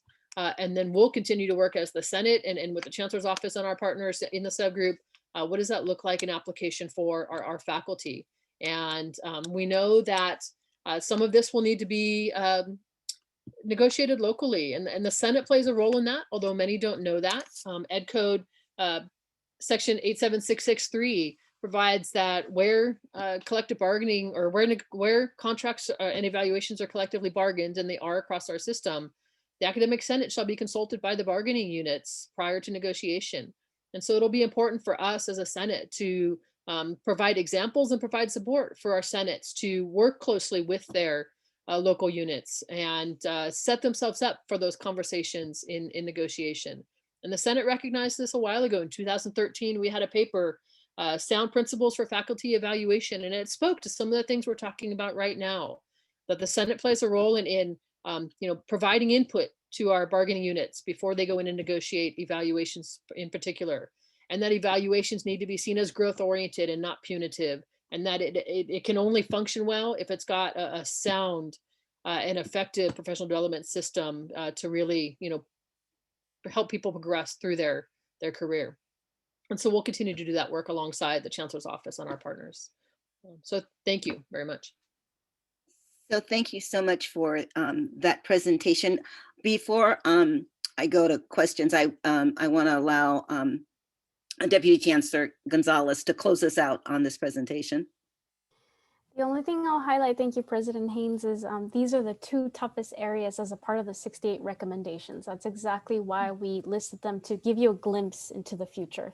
There's a lot more work to be done. As soon as we start talking about classroom experiences, this is really the role of our districts. And thank you to the Academic Senate, to Cheryl today for giving us a glimpse into what we're already envisioning and how we could create a model. But just to be clear, this is where we're going to need our district leaders, our college leaders to really lead. So thank you for that. And before I open it up, I just want to make some comments. I want to thank Cheryl as well. This is where we absolutely need to go, and it's so important, and it has been reflected in the comments. The important role that faculty play and the Academic Senate plays, as well as our union representatives, and that close relationship is really, really important, that everyone sort of stays not behind, but right in step with what is absolutely happening. This is work that we have to do college by college, district by district. And so this is a really, really good template that it can be done. And in some places, and I'll just point to my district, Los Rios Community College District, this is the work that we are absolutely doing. And I just want to highlight, this is work in terms of evaluation that cannot be punitive. It really is to allow folks to be honest and be able to ask questions. It requires to open up classrooms in a way that one faculty member can hear what's happening in another classroom and look at student success and student outcomes and say, okay, how are you getting there? And that honesty and that building of trust is so critically important to our students and their success.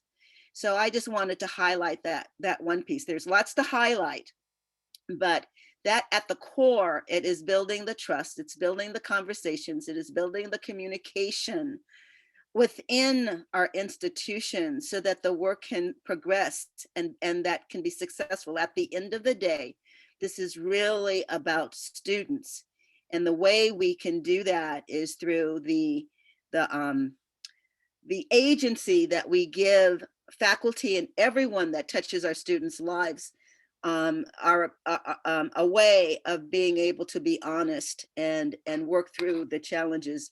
Now, that's not to say that we don't need to have a lot more professional develop in this area, but that only works if we can take that back to our campuses and really really give them the support they need to implement and to really make real what that professional development is moving us towards. So again, I just want to thank you for that presentation. And with that, I would like to open it up to my colleagues on the board for their questions and comments.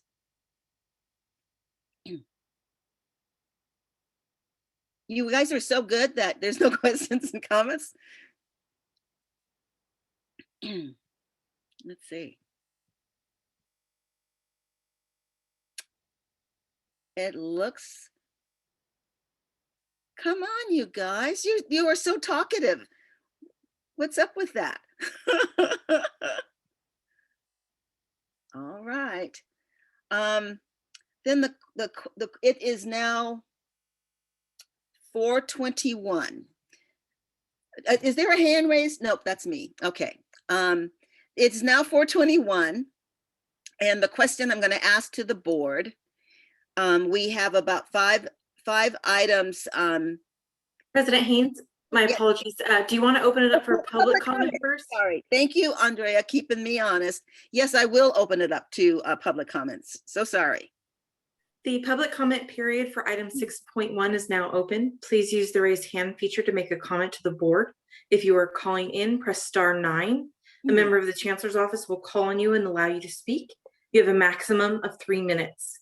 We did not receive any written comments on this item, and I will hand it over to Gary for hands raised. Thank you. Okay, we have a couple hands raised. Let's start with Debbie Klein. You have control of your mic and can address the board. Thank you. Good afternoon, President Haynes, Vice President Costa, Chancellor Oakley, and members of the Board of Governors. I'm Debbie Klein, President of the Faculty Association of California Community Colleges. Before the invitation to participate in the DEI work group, FAC had already begun the process of structural and cultural transformation toward a more diverse, equitable, inclusive, faculty-driven, and student-engaged organization. And we are well on our way, thanks to being part of the movement. To transform our system, it's imperative that faculty are at the table, which has been mentioned in all of the presentations, and we would just wholeheartedly agree. And as a voice of the faculty, FAC has appreciated the opportunity to collaborate with the DEI work group in making history as our system leads the way in fostering an anti-racist institution, offering equitable opportunity for all students. It really has been a pleasure and an honor to be part of this work, and we appreciate being part of the team. Thank you. Thank you. Next, we have Nargis Rabi Rakin. You have control of your mic and can address the board. I apologize. I mistakenly raised my hand. I withdraw my hand. Very well. Next, we have Eric Kalyamaki. You can address the board.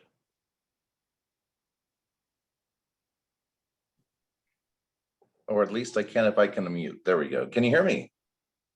Yes. Thank you. Good afternoon, President Haynes, members of the board. My name is Eric Kalyamagi. I'm the president of the Community College Association, which is the CTA affiliate dealing with community colleges.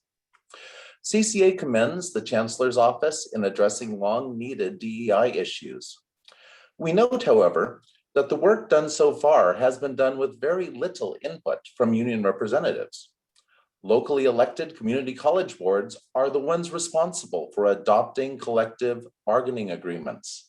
And these agreements that govern the terms of employment usually include evaluation processes and standards. It is therefore astonishing that the chairs of this work group chose to reject the union's explicit request to be part of this work, but such was the case. Moving forward, we are interested in having a more diverse, equitable, and inclusive community college system. We'll be sure to review the information that was reported to here, and we will take it to heart. But we would appreciate being able to provide our perspective in future discussions. Thank you. Thank you. That concludes all the in-person public comment. So thank you for that. We are now at what time? We're now at 4:25. So I'm gonna ask the board, and I'm gonna ask Deputy Chancellor Gonzalez. We have another item. It's the student the SSCCC. Should we start that? And because we only have 30 minutes, and I suspect that might be, we might need more time. So I'll ask you how much time you think it's going to take, and then I'm going to come back to the board, and because we could adjourn now until tomorrow to start that one up, but we will have to get through the entire agenda tomorrow, the rest of the day. But what's your thinking? You could take up 6.2, which is the SSCCC annual report. And I'm looking at our student leader, Stephen Kodur. The president says it's good to go. He's here. So if you would like to take on that item today, you could move it up. Okay, then let's do that. And then it will then allow us not to be so pressured tomorrow and try to leave a little, well, maybe not earlier, but at least on time tomorrow. So I would then ask for items 6.2, the annual report, and Executive Vice Chancellor Alvarado is the presenter on this one. Thank you so much, Board President Haynes. I'm Marty Alvarado, Executive Vice Chancellor for Educational Services and Support. I am thrilled to be able to present this item this afternoon. Per the standing order, per the MOU between SSCCC and the board, the Student Senate for California Community Colleges is required to present an annual report to the Board of Governors detailing their participatory governance and other activities in alignment with the vision for success. And so with that, I am thrilled to introduce Stephen Kodur, SSCCC President, who will be presenting this item. Thank you. Thank you so much, Vice Chancellor Alvarado. Hello, Board of Governors, President Haynes, Vice President Costa, Chancellor Oakley.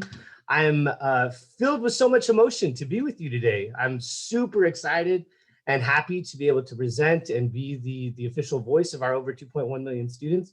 But I'm also a little sad to be here today because this actually marks the end of my term, right? I'm transitioning out, and it's been such a pleasure and an honor to be able to represent the students over the past year. And I'm here just to really give you a report on all the amazing work that the board of directors and our 116 community colleges have really put in over the past year. As you know, we've had to really get creative and transition into a complete different environment as students. But I think that, the SSCCC really, we really were able to adapt and be able to still reach our students and really engage them in ways that we never thought of before. So I'd like to start off. This is a picture right here of our board of directors. Some of them, we actually held our first in-person meeting in April in Sacramento, when we're able to see each other after seeing each other through Zoom for pretty much the entire year, and being able to fellowship together and just be able to talk student issues in person was a great time. And you'll even see our board of governors student reps are in there also. They were able to come out and see it. So if you transition to the next slide. Over the course of the year, what we really, I want to focus on three words that I'm gonna bring to you today, and that's how the SSCCC, what was our responsiveness? What was our responsiveness to issues that were coming up throughout the course of the year? How did we respond to those issues? What did we do to be able to provide for our students during those times? The other would be representation. How are we able to best represent our students when those issues came up? How are we being able to provide the student perspective? And then resources. What resources did we make available to our students, and what resources did we fight for our students? Let me go to the next slide. Our first one is the responsiveness. As you heard already, DEI was huge over this past year, right? Tomorrow marks the 1 year anniversary of the murder of George Floyd, and the Student Senate was really proactive in their response to that. We came up with our anti-racism and student plan of action after calling on our students to join us in a town hall and saying, hey, what does racial equity look like to you? How does how do you feel on your campus, and how can we make that environment that you experience there more inclusive? How can we have more diversity, and more equity? And you've seen the anti-racism student plan of action. It has been utilized by the Chancellor's office, put into what they're trying to push out, and being integrated on each of the campuses. In addition to that, we've also had a DEI inclusion statement.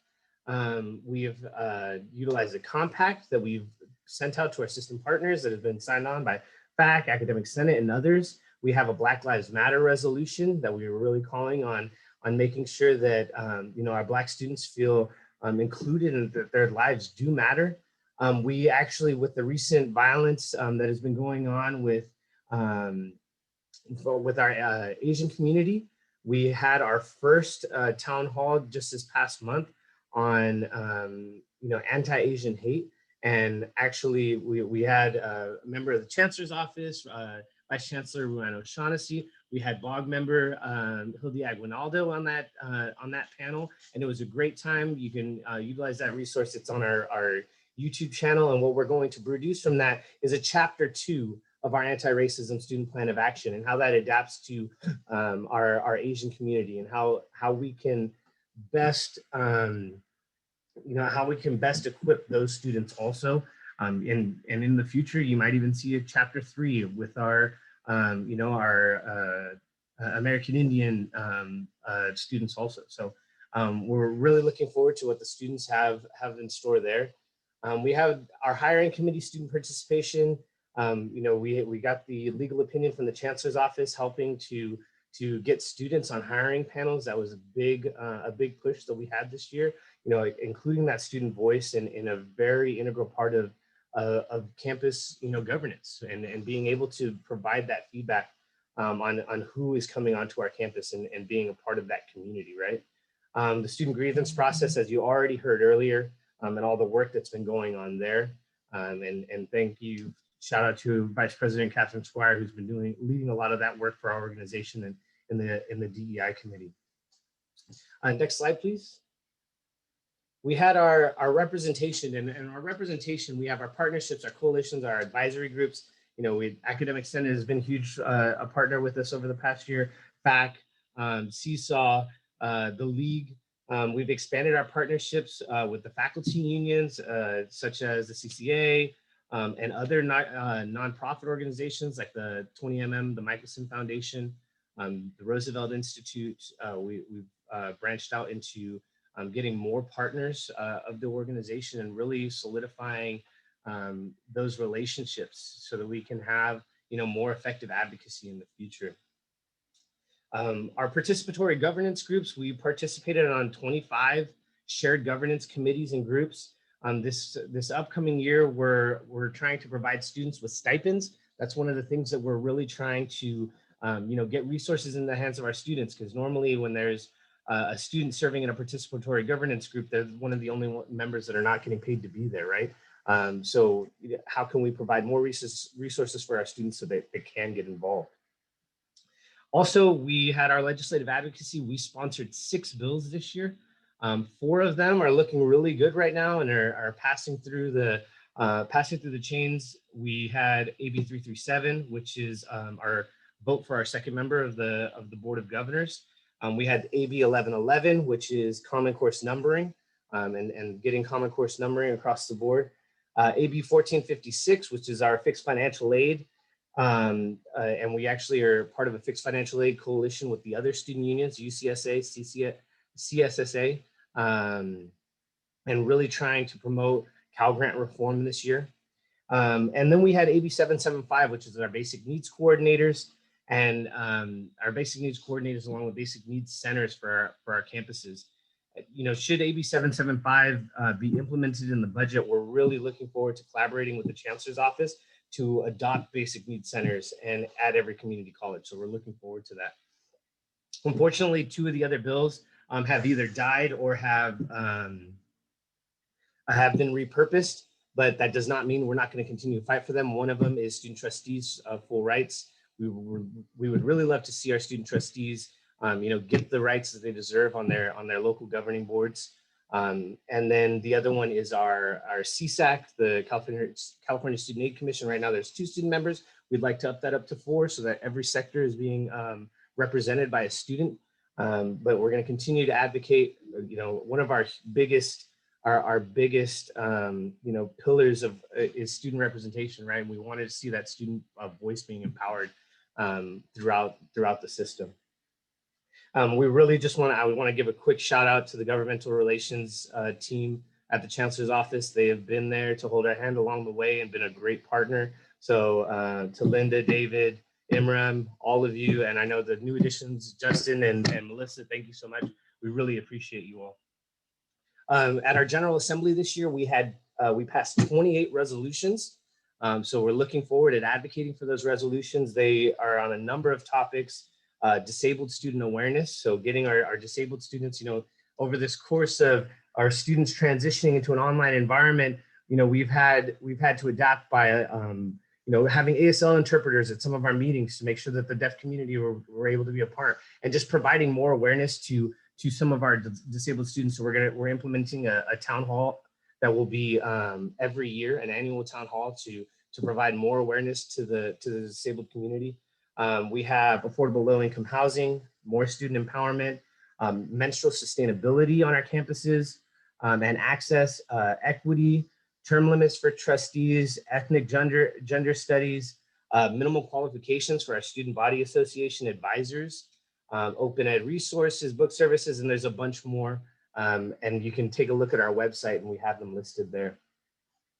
And then in our regional affairs, as far as representation there, you know, our organization is split up into 10 regions. Each of those regions have a regional affairs director that oversees that region. And we're really trying to engage each of our local student body associations, right? We're there to provide support and just really empower those students. You know, myself and a lot of the executive team had come in and done trainings specifically for some of the student body associations to really get them, you know, the training that they needed. As BOG member Fitzgerald had said earlier, you know, there were student body associations that reached out and said, hey, we need some more support in this area. We don't feel like we're, you know, we're being empowered. So the Student Senate came to step in and say, hey, you know, let's get the students the representation that they need. So we were able to step in on different occasions and be able to provide that support. This year, we actually saw 91% of our colleges participate in our work. That means that 94% of our 94 of our colleges were at our General Assembly, largest number that we have ever had. And that's huge. And next year, we're looking at hopefully getting all 116.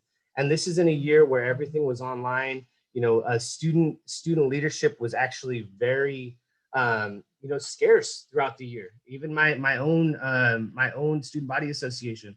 Normally, we had around 20 or so student leaders. This year, we only had 6, and it's just because that engagement, you know, is lacking. Enrollment is down, but for us to have 91% of our colleges engaged and doing the good work that the Student Senate does is huge.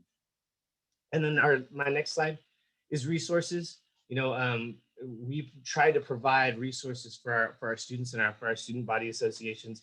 Student leadership training was huge. We had training at a professional development that we held in the fall, and then also at our General Assembly. And I'm betting, I can see some of them are on here, but there are a lot of people that are on this call that actually helped with, you know, providing some workshops and being able to empower those students and bringing up, you know, just different leadership trainings. And we appreciate you all for that. We had regional trainings for our region officers. Our delegates and our student leaders, providing all of that support for them. We have a YouTube channel, so you can check out all of our town halls have been recorded and uploaded. You know, my newsletters are on there for each month. If you want to take a look at that, a lot of our trainings have been recorded and put there for resources for our students later on.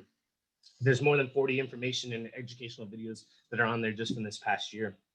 Our newsletter, we've expanded that, and our listserv, trying to get, you know, more resources in the hands of our students, sending out those emails as much as we can to be able to engage them. We developed a strong financial structure. Our audit had no significant findings this year, which is great. We received our first student representation fee check to be able to, you know, provide more resources to our organization so that we can advocate better for our students. And we're looking forward to expanding that over the next year. It wasn't exactly how much that we thought we were going to get, but we're going to continue to advocate for those funds to be able to provide for our organization. And then we're going to strengthen our operations. As most of you know, we have one staff member, Dr. Julie Adams, who has been hauling. She's our superwoman that has been doing all of the work for us. And we're going to get her some support. So we recently just added an executive assistant. And then we're also going to have 3 more staffs help building that institutional memory for our organization, developing those relationships and keeping them around. You've heard my quote throughout the year. Us students, we're farts in the wind. We come in, we make a big stink, and we're gone. I'm about to leave. I hope I made a big enough stink here with the organization, the student leaders that helped serve with me. So I just thank you all for supporting the Student Senate over the past year. You know, it's been a lot of fun doing this. You know, the student leaders that I've been able to engage with have been awesome, and they were very vocal this year. And I hope we left that imprint and it'll continue on for years to come. This is just a way to connect with us on our Instagram, our Twitter, our Facebook. But that concludes my report. Thank you so much. So thank you so much for that presentation.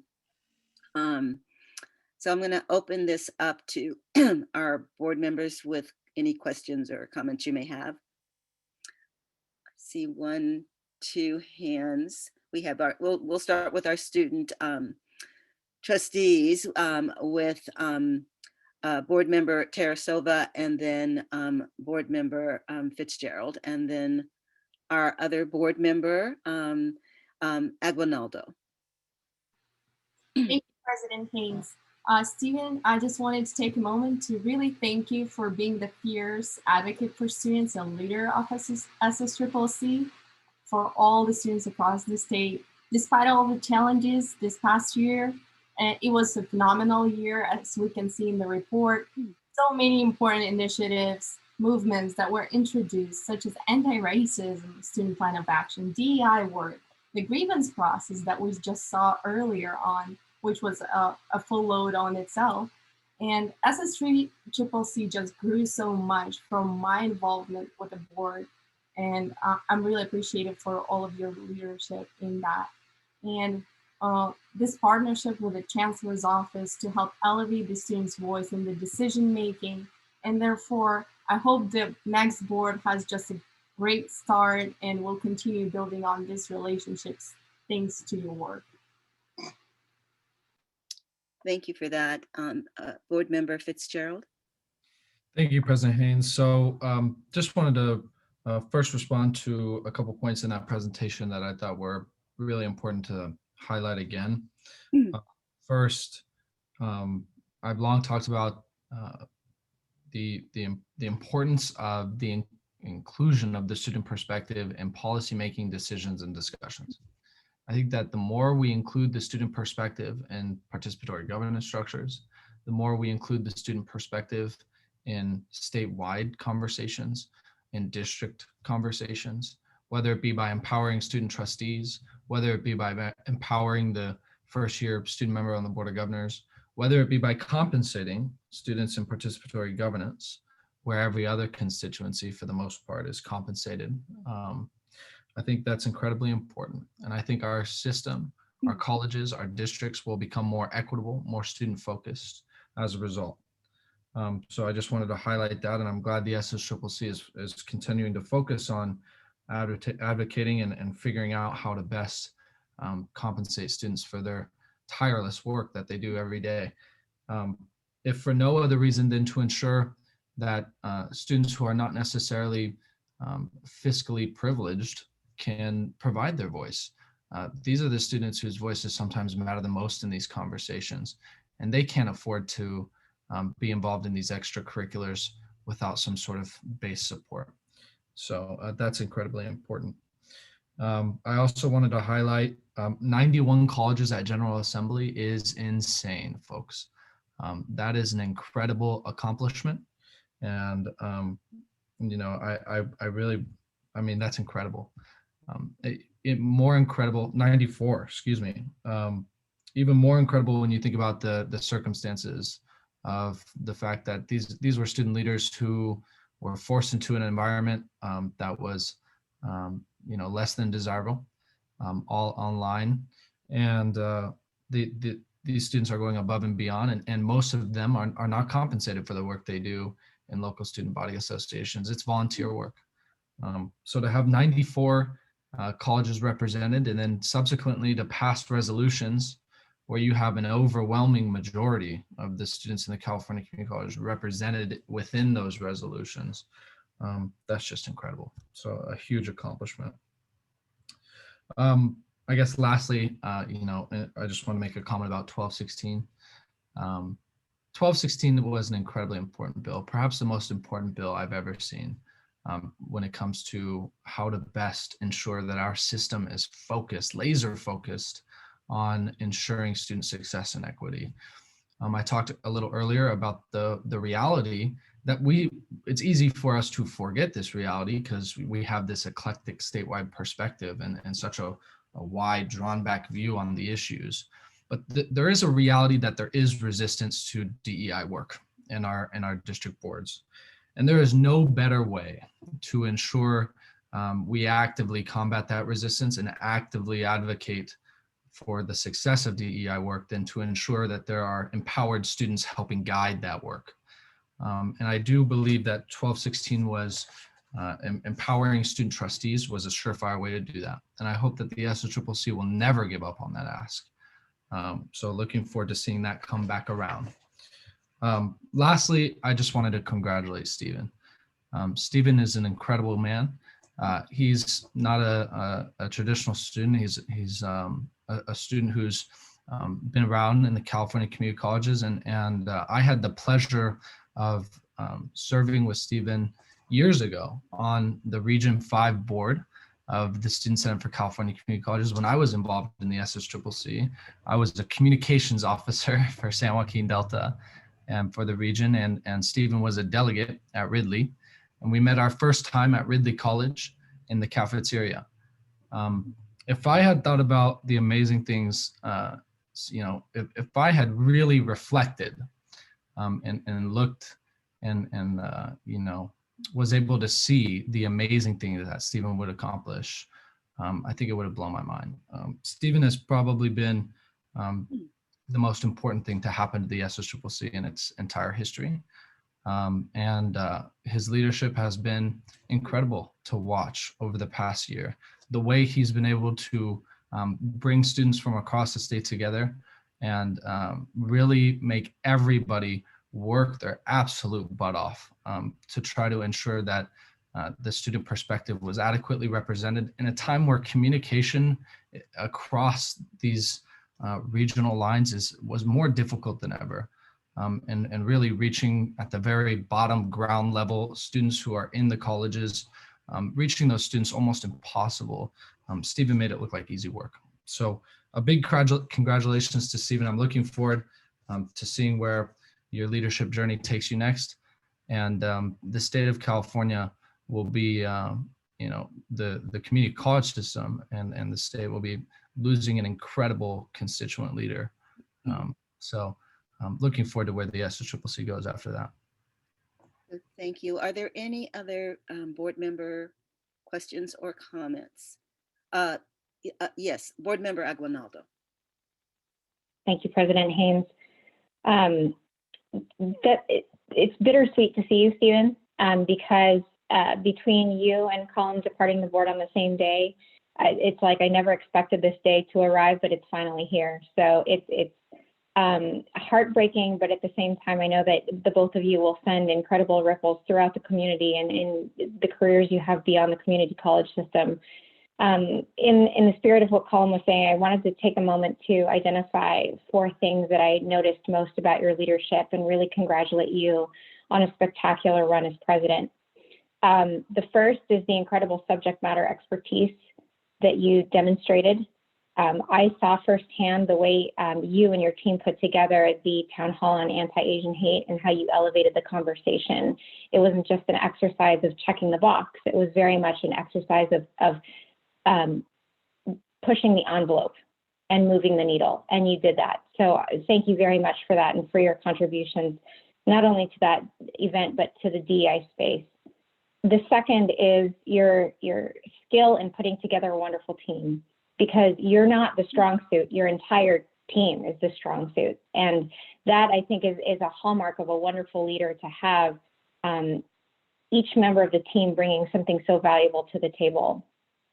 The third thing is your focus on sustainability and making sure that your work is not a flash in the pan, and that you concentrated on building an infrastructure and a culture that made it okay to be exactly who you are, because you know that that skill is valued and that experience is valued. And finally, you have such tremendous heart, and your authenticity, your work is so genuine and it's so inspiring. So thank you very much for just the opportunity to know you and work with you. I don't have a story like Colin where I could tell, the first time I met you in person, because I don't think I've actually met you in person, but I feel like I have, because we've worked so closely together in this virtual environment. So thank you for all you've done, and good luck to you in the future. Board Member Epstein. Oh, you're on mute. I just wanted to comment. I think the report and the work that the Student Association has done this year is fantastic. And since Member Fitzgerald likes to talk a lot about legislation and the need for that, the AB 1504 really made a difference. Talk about something that really transformed the ability of students to participate, and that was a major accomplishment, and I hope you guys achieve other accomplishments that enable you to participate more broadly, because the work you're doing this year is far exceeds anything I've seen in the 7 years that I've been on the board. So congratulations. Board Member Hall. Stephen, I've never met you, but I think you shed a tear there when Member Aguinaldo was talking about you. So I just want to say that is really high praise from both the board members, and I'm just very confident about your future. So good luck to you.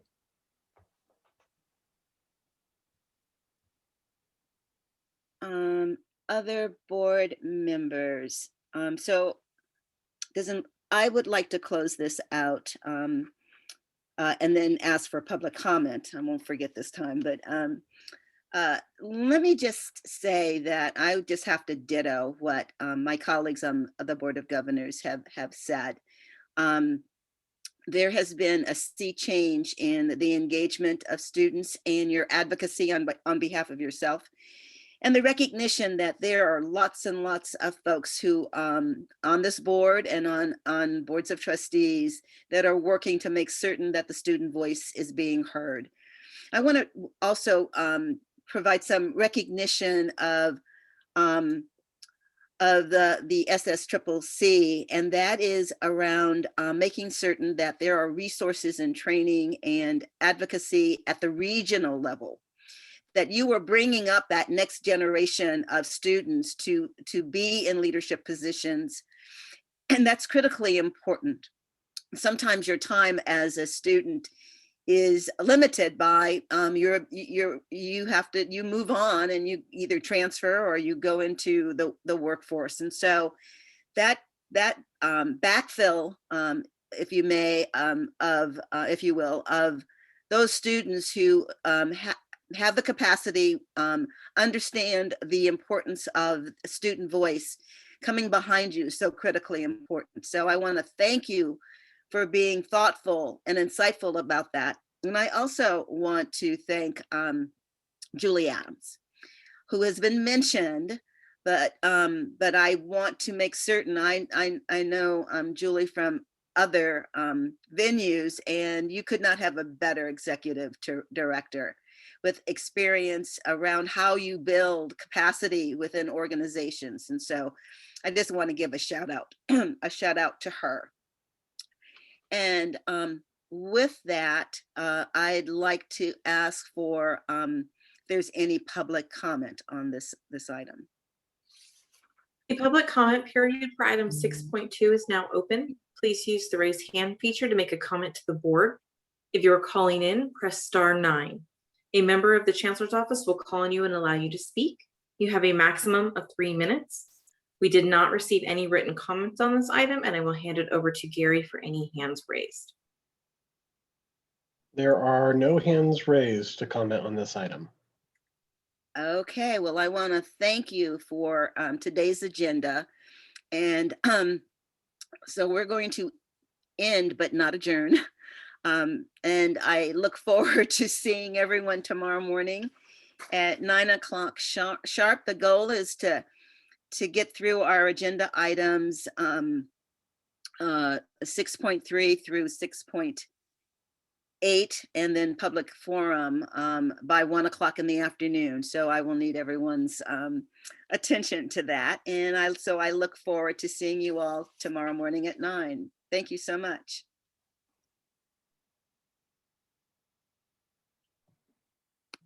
This concludes day 1 of the Board of Governors meeting. Tomorrow's meeting is scheduled to begin at 9 a.m. Thank you so much for joining us today.